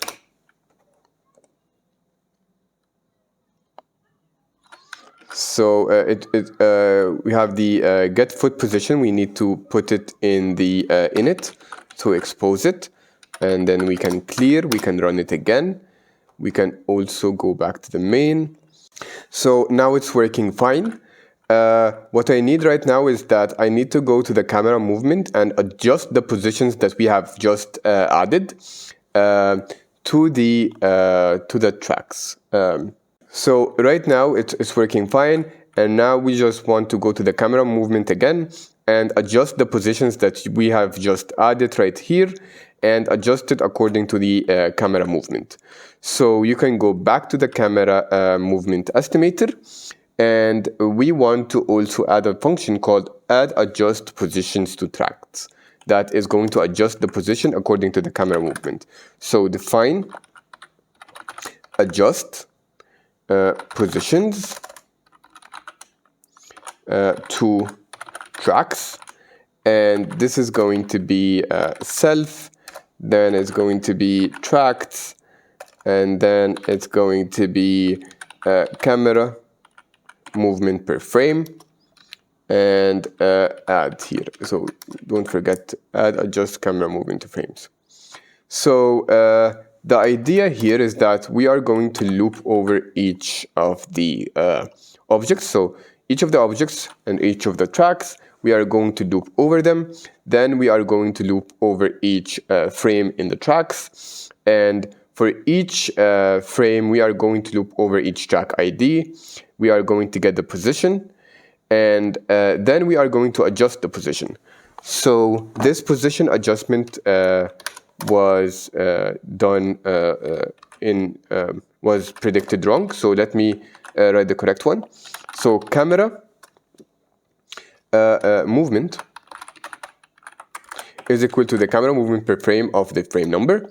Then we have the position adjusted, which is equal to the position of 0, which is the x, plus, sorry, we have to minus it. Then we also have to minus that. So so we are going to subtract the x from the camera movement x and the y from the movement of y.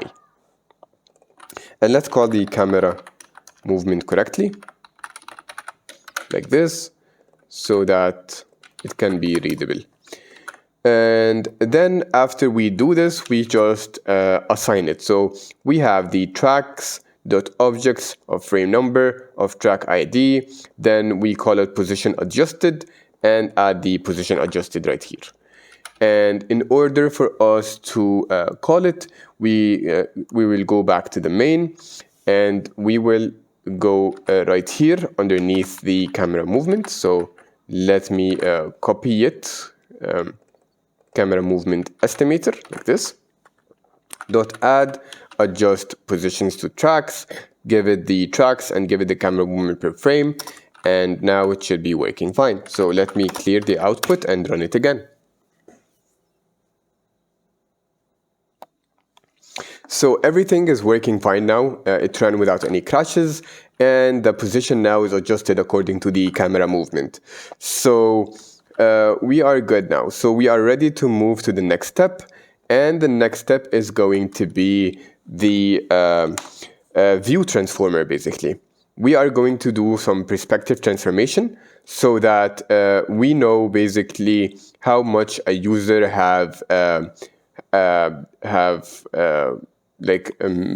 moved in meters and in the real world. So I'm going to tell you exactly what I mean. So in this image, you know that this is the middle of the court.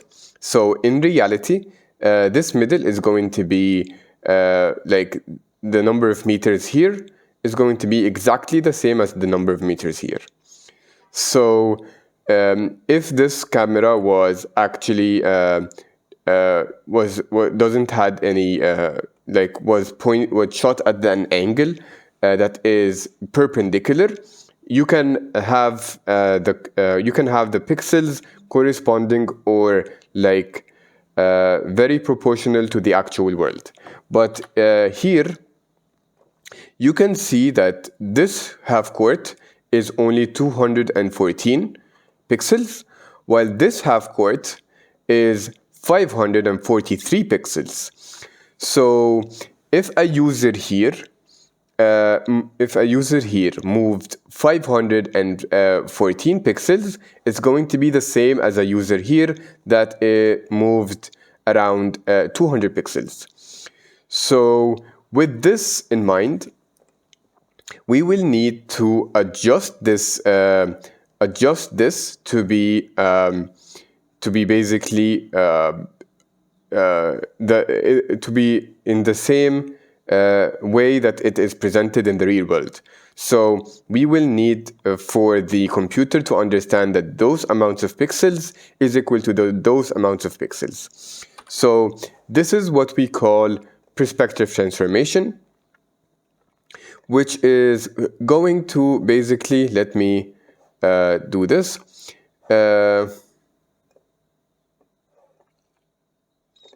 It is going to do something like this. It is going to take in this point, and this point, and this point, like it is going to take this trapezoidal shape and convert it into a rectangle, so that all this place in blue, let me get it for you. This place in blue, which is this one, that is only 200 pixels out of 700. This is only 200 out of 750 even. So this blue height, or this blue thing, is going to take in half of the rectangle, like this.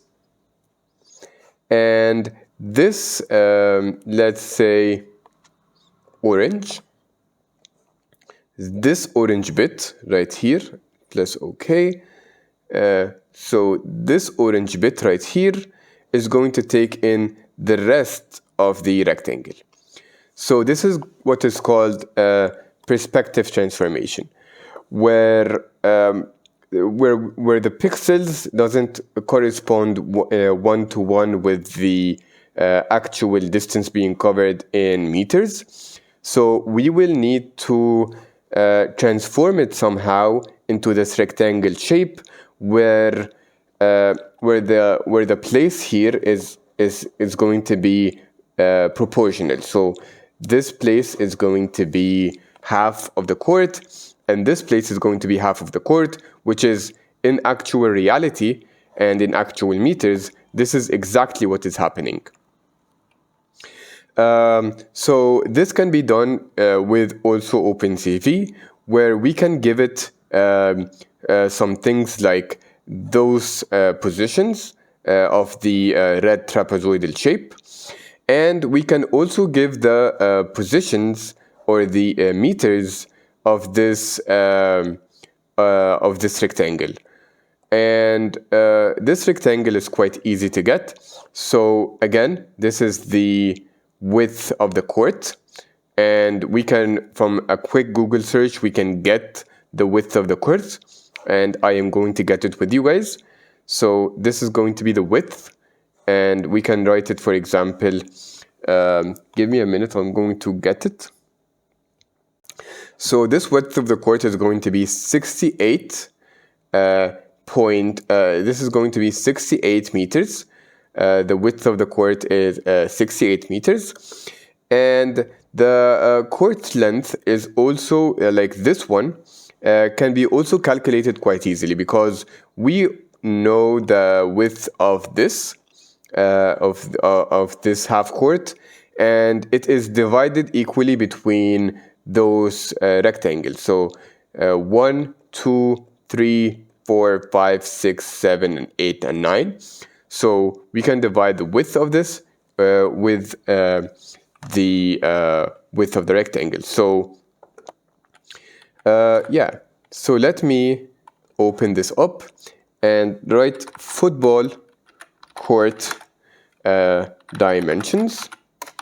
So yeah, so let us do a quick Google search with football court dimensions, and you can see that it is 105 meters times 608. So 105 is the length and 68 is the width. So again, this width is 68 meters, and all the height here is 105. So we can open a calculator. Let me, like this. So half a court is going to be 52 meters. And because it's divided equally between those rectangles, like 1, 2, 3, 4, 5, 6, 7, 8, and 9. So we can also divide it with 9. So one rectangle like this is going to be 5.83 meters, basically. So if we are going to have like the same one that I showed you before, so we are going to have the same trapezoidal shape, which is going to be starting from here, here, here, here, and here. So we can have this trapezoidal shape, and we can know exactly how like the width of it is 600, but the length of it is going to be 5.83, which is going to be the length of one rectangle of those, then times 1, 2, 3, and 4, which is going to be 23.5. So if we know those two pieces of information, which is the those vertices, those trapezoidal vertices, and the actual dimensions in meters for the thing that we are measuring, we can transform it to have for those to have the positions according to basically a rectangle, which is going to be the real world position. So yeah, this is what are we going to do right now, is to convert the adjusted position of after the camera movement to real world positions, so that we can then track speed and distance quite easily. So let me close this, come back here, and create a new folder called View Transformer. And let's also create a new file that is called init, like this, .py. And let's create a new file also that is called viewTransformer.py. And in this viewTransformer.py, we can create a class viewTransformer that will have the init, like this, and it will have the actual dimensions, basically. So the court width, like we said, is going to be 68 meters, and the court length is going to be the 23.32 meters. This is the actual meters of it. Then we can define the vertices that I showed you of the trapezoid. So we can have the pixel vertices equal to NP, and let's import NumPy while we're at it. NumPy as NP, array like this, and we can give it like the positions of the points. So the positions of the points, I knew them because I just tried a couple of points and just moved them till I reached the correct point that I want. But you can actually do a program where you click and get the like print the pixel vertices, or you can basically try and estimate it with another tool, with a screenshot tool or anything like that. But what I did is that I just drew this vertex and just kept moving it. So for example, I started with 100, and I was like, okay, 100 is far, so let's try 105, and then 110, it was on the spot, so I kept it, and so on and so forth. And yeah, so let's define the rest of them. So it's going to be 265 and 275. Let's also define the rest, 910 and 260, and the last one is going to be 1640. and 915. This is going to be the pixel vertices. Now let's also have the target vertices. So self.target vertices, which is also going to be a NumPy array, and it is going to start from 0 and till cohort width. Then it's going to be 0, 0, and then it's going to be cohort length, and then 0, and it's going to be cohort length also, and then cohort width. Though this is a rectangle, so this is basically a rectangle, and this is a trapezoid, and this is what we want the trapezoid to be after we transform it. Then we can just cast it to be a float. So for this, we can have this like this, and we can get the pixels.asType float, and we can do the same thing for the target vertices,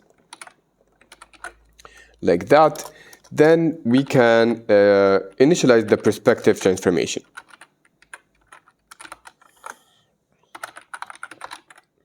Transformer. So this is going to be cv2.getPerspectiveTransform, and let's import cv2. Get perspective transform, and then give it the pixel vertices followed by the target vertices, and there you go. You have the model that will switch between the pixel vertices to real world vertices, just like that. Afterwards, we just want to transform the adjusted points to the points after the transformation of the perspective transformation. So what we do is that we can just do something like this: transformed position to tracks.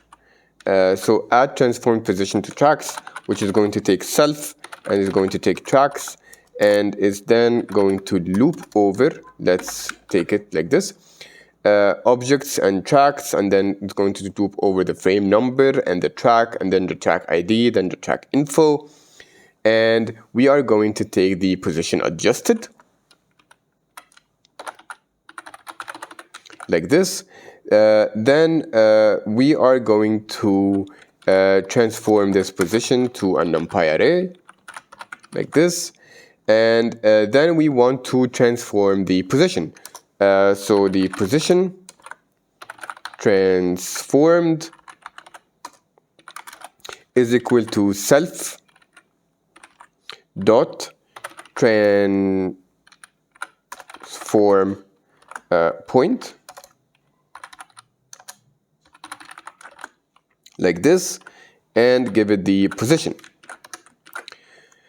So this is how we transform the position, and let us, if the position transformed like this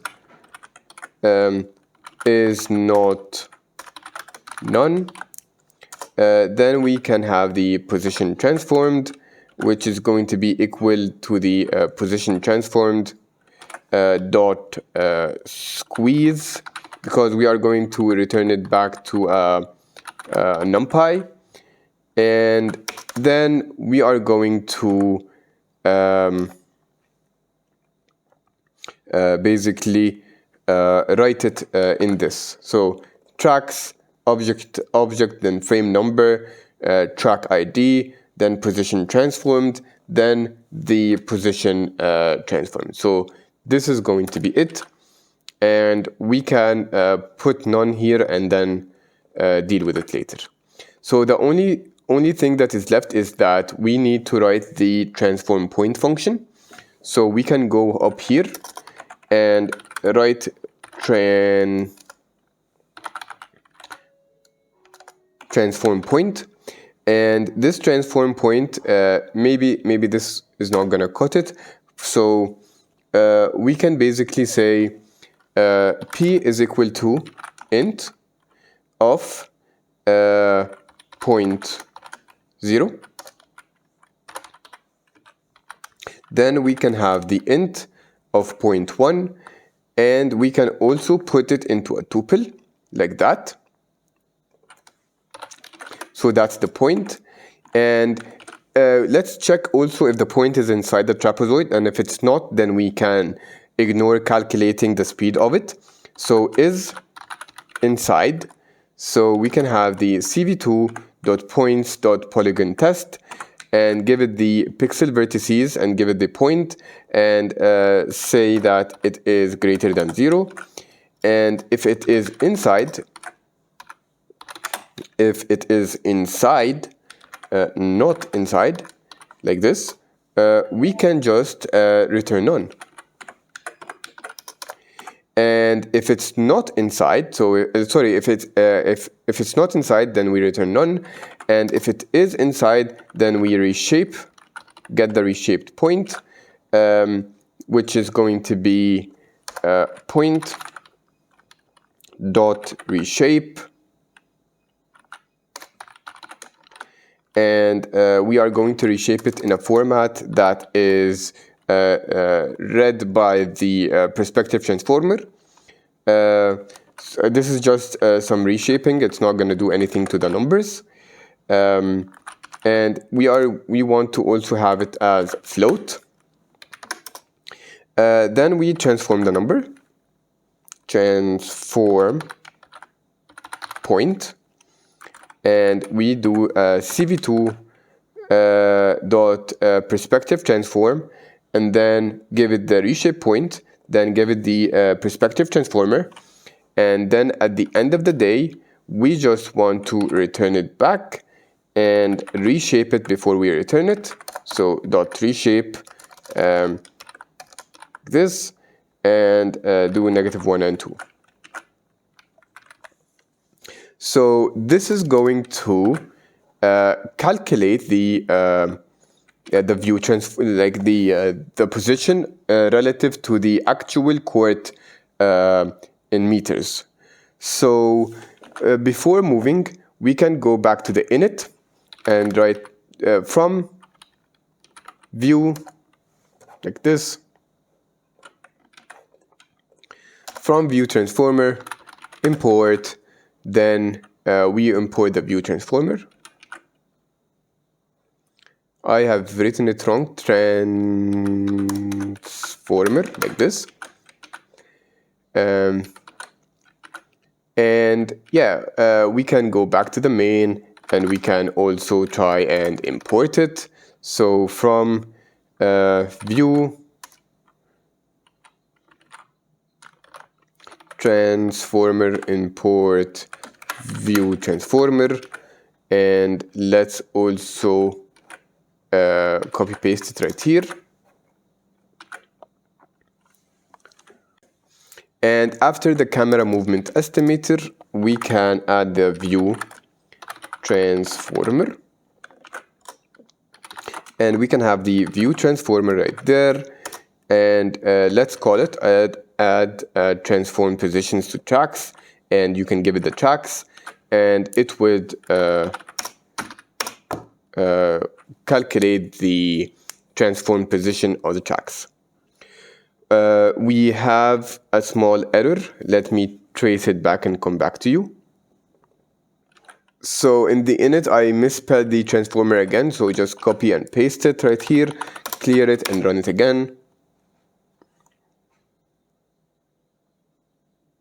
Also in the main, you can have the view transformer, write it correctly, and come here and write it correctly here, and clear it and run it again.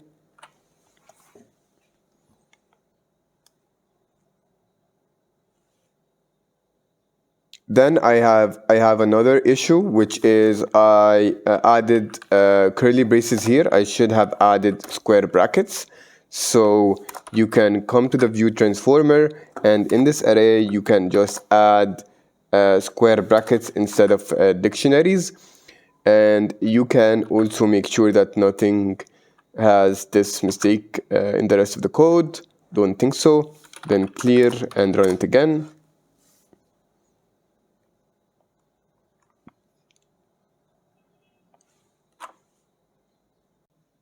So currently I have another error, which is a transform point. So you can just copy it and paste it right here. I'm just writing it so fast, so I might make spelling mistakes. So you can clear it and run it again.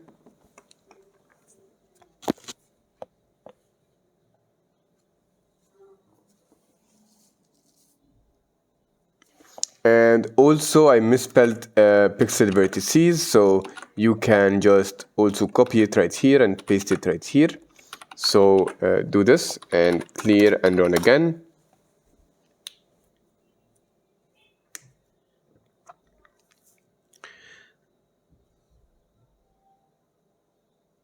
And I also did not spell perspective transformer quite correctly, so you can also do that.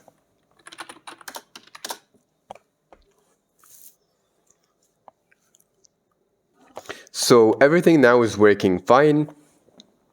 And the last step of this project is just to calculate the speed after we have added the position transformed. Now it's in meters, so it's going to be quite easy to calculate the distance covered and the speed in kilometers per hour. So let's do that next. So let's close down all of those, and let's also close down those, and just to clean things up and make things more tidy for us to develop in. Then let's also create a new folder.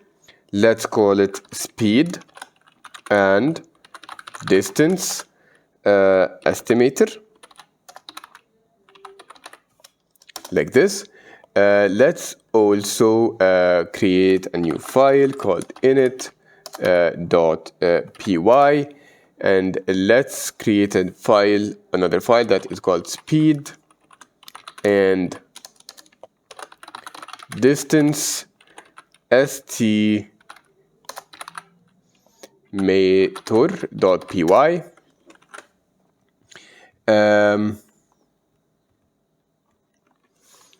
Let's go here, create a class called speed and distance estimator, like this. Let's define the init function.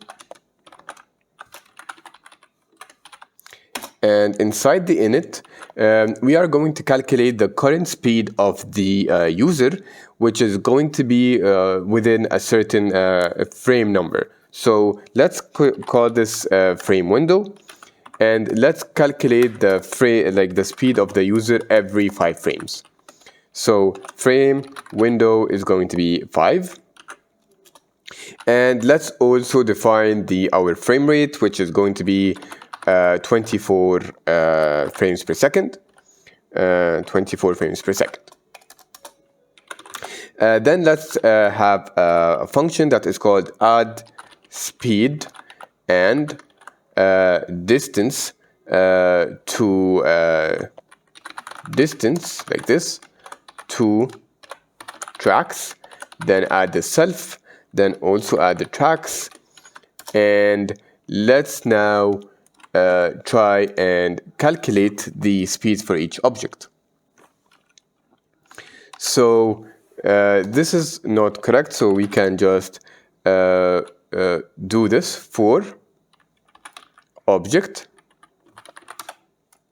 and then object tracks in tracks.items.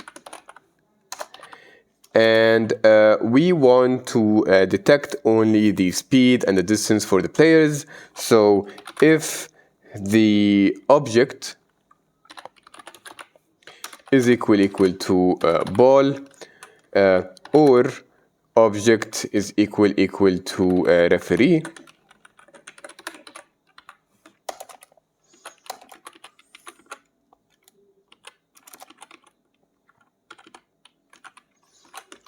Then we continue. We don't need to do anything, but otherwise it's going to be a player, and we want to detect the speed and the distance of the player.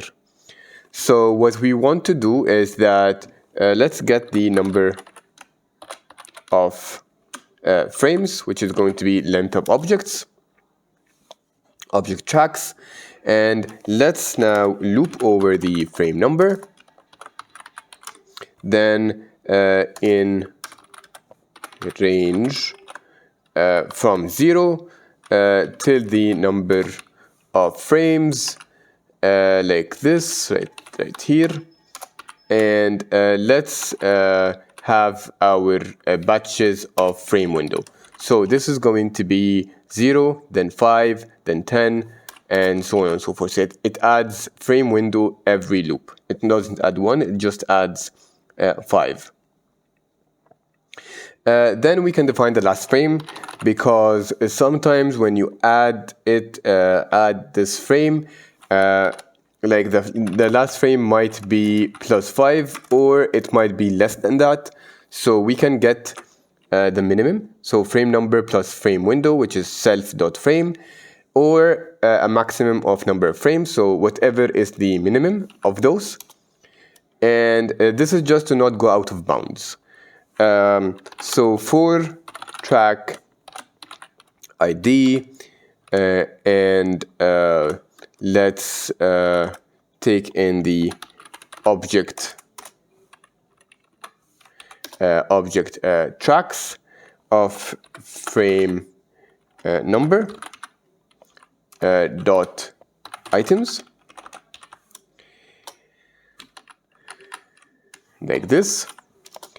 We can then, if track ID not in basically object tracks, so if it's not in object tracks of last frame, then we can continue. This basically says is that if the track is in the first frame but it is not in the last frame, then we continue and we don't do anything with this player's calculation.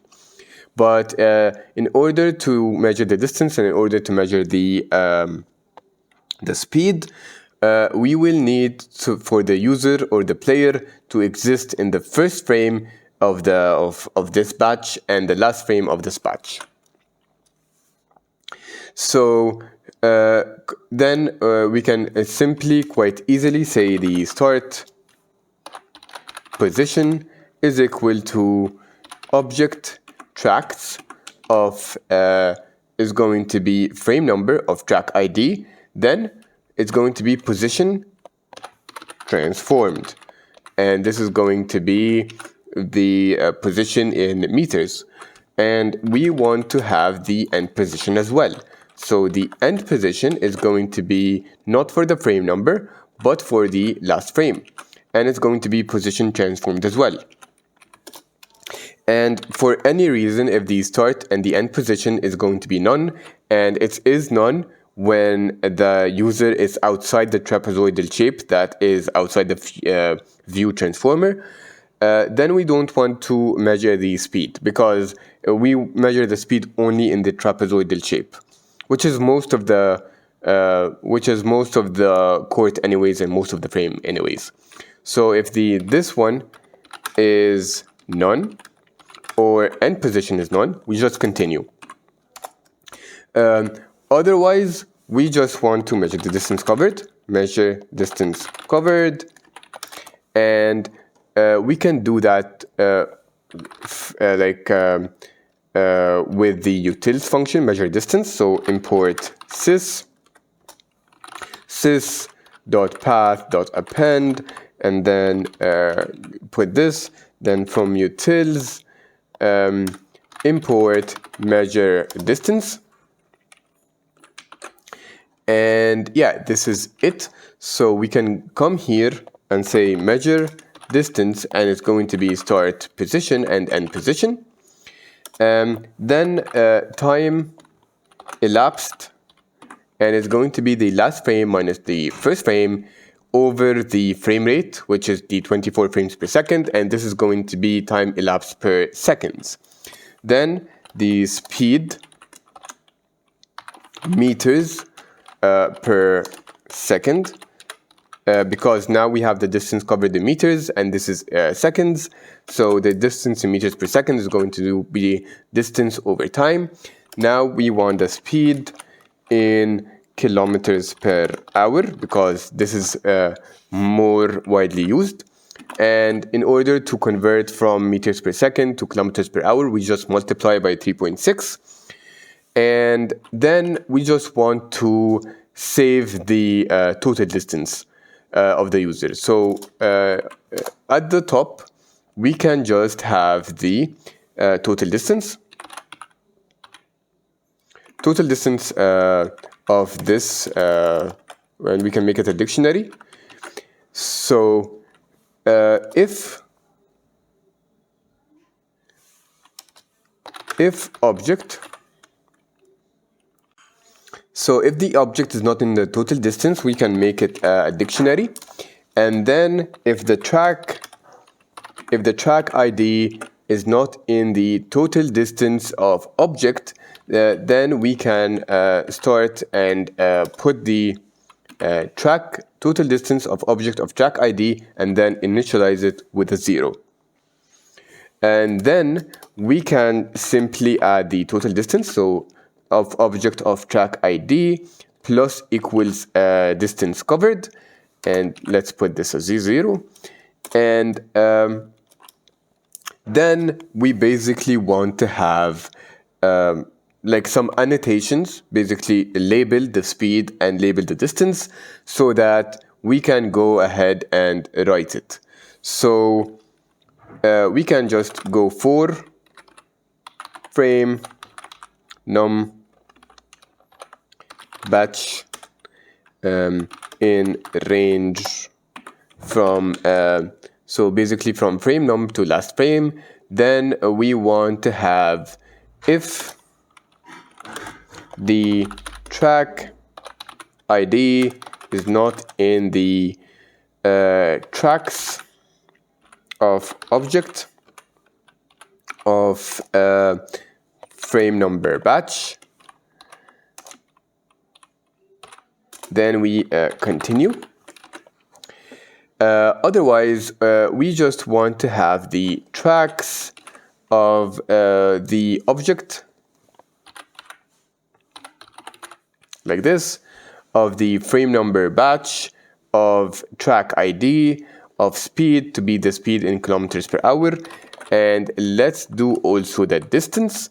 So we will have the distance right here, like this, to be the total distance of the object of the track ID, like this.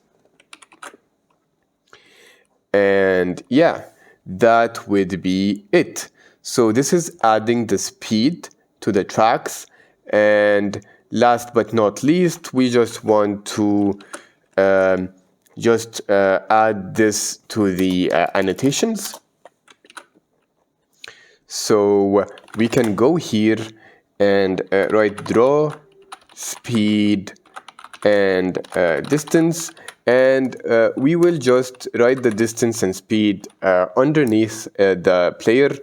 So we can go self video frames, and then we can go tracks, and then we have the output video output frames, which is equal to an empty list.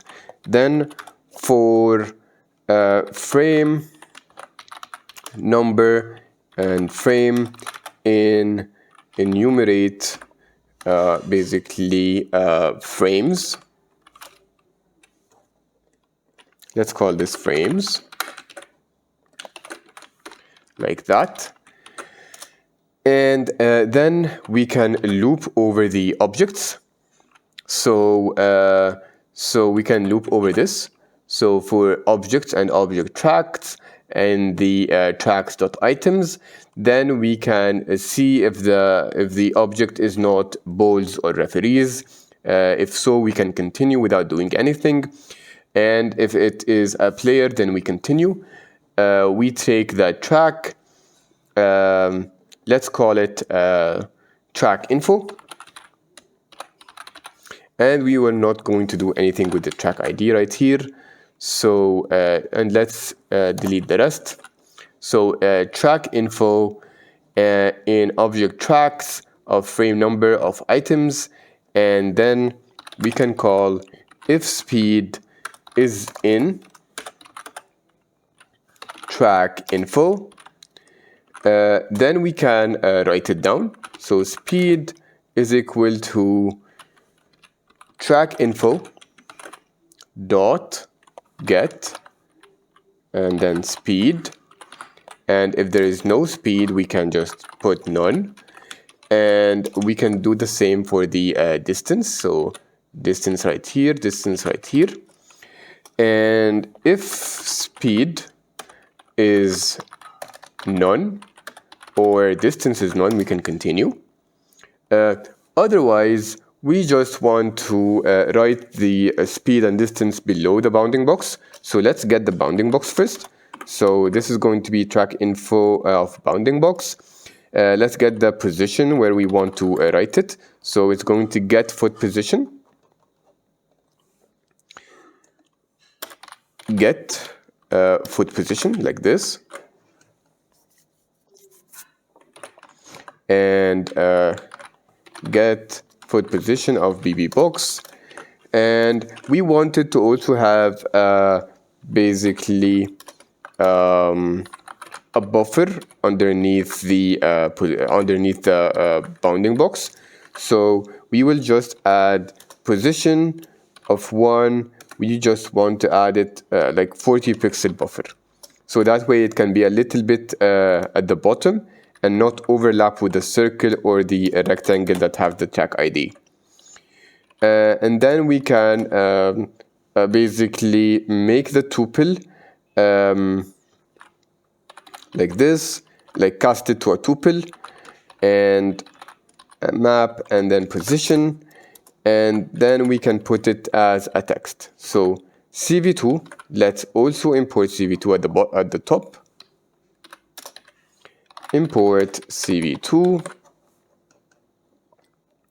So we want to add the text like this, and we want to put the frame. We want to have the speed. So like this, speed, and we want to put 2F, so we can only have the 2 decimal points, and kilometers per hour. We add kilometers per hour. Then we add the position. Then we add the font type. Then we add the font size. It's going to be 0.5. And then we add the color. Let's make it black. And let's add the thickness to be 2. And let's do the same thing for the distance. And this is the distance right here. And instead of like the position, we can have a little bit like the same position but a little bit down. So we can have the same X, but for the Y, I am just going to add 20 like that, and everything else is going to be the same. And yeah, so at the end, we just want to append it and then return it, basically. So this is it, and let us expose it. So from dot speed, it's not completing, so I'm going to copy it.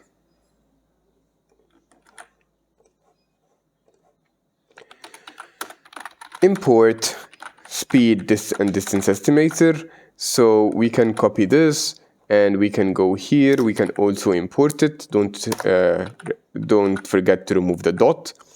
And now we can use the speed estimator in the main. So you can go right here above the assign players, and we can speed and distance estimator, like this.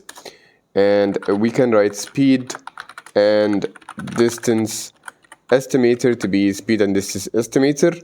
And we can then add speed and distance tracks to the tracks. And at the bottom, we just want to now draw it. So let's draw the speed and distance.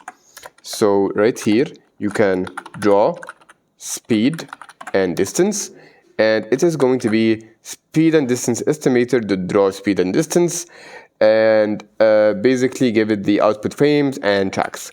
So save it and run it.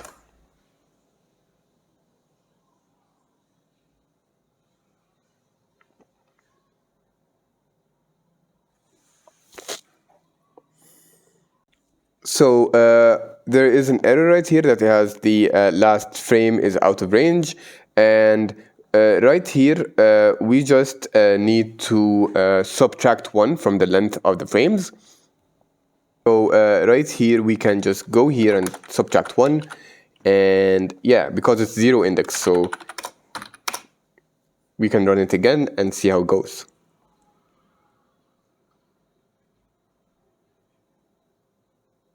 So it's now done. Let's go and check the output. We can open it from here, output videos, and then output here. And you can see the output of the kilometers per hour, but I don't see the distance. The distance is not correct, I think. Let me trace it and come back to you. Give me a minute. So the last problem that we had is that I used to do this position of 0, then +2, and then I needed to have position of 1, because this is the Y. And you can also change this kilometers per hour. I used to have it right here, 2 meters. And then if you run it again, it should be now working fine. So give it a couple of seconds.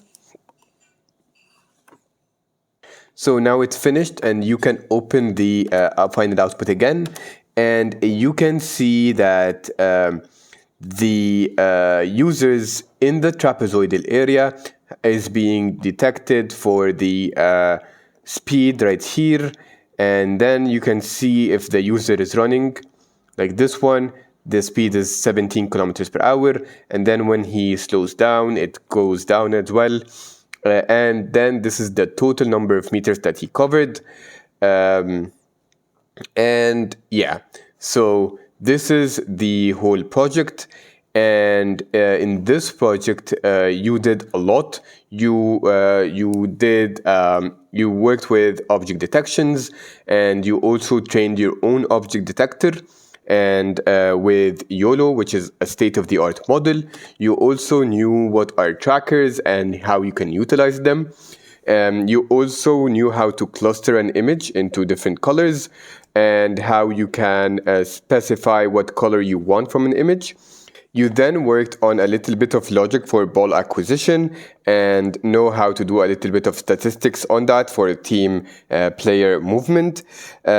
You also knew how you can calculate camera movement and how you can deal with a camera movement for estimating players' speed and meters.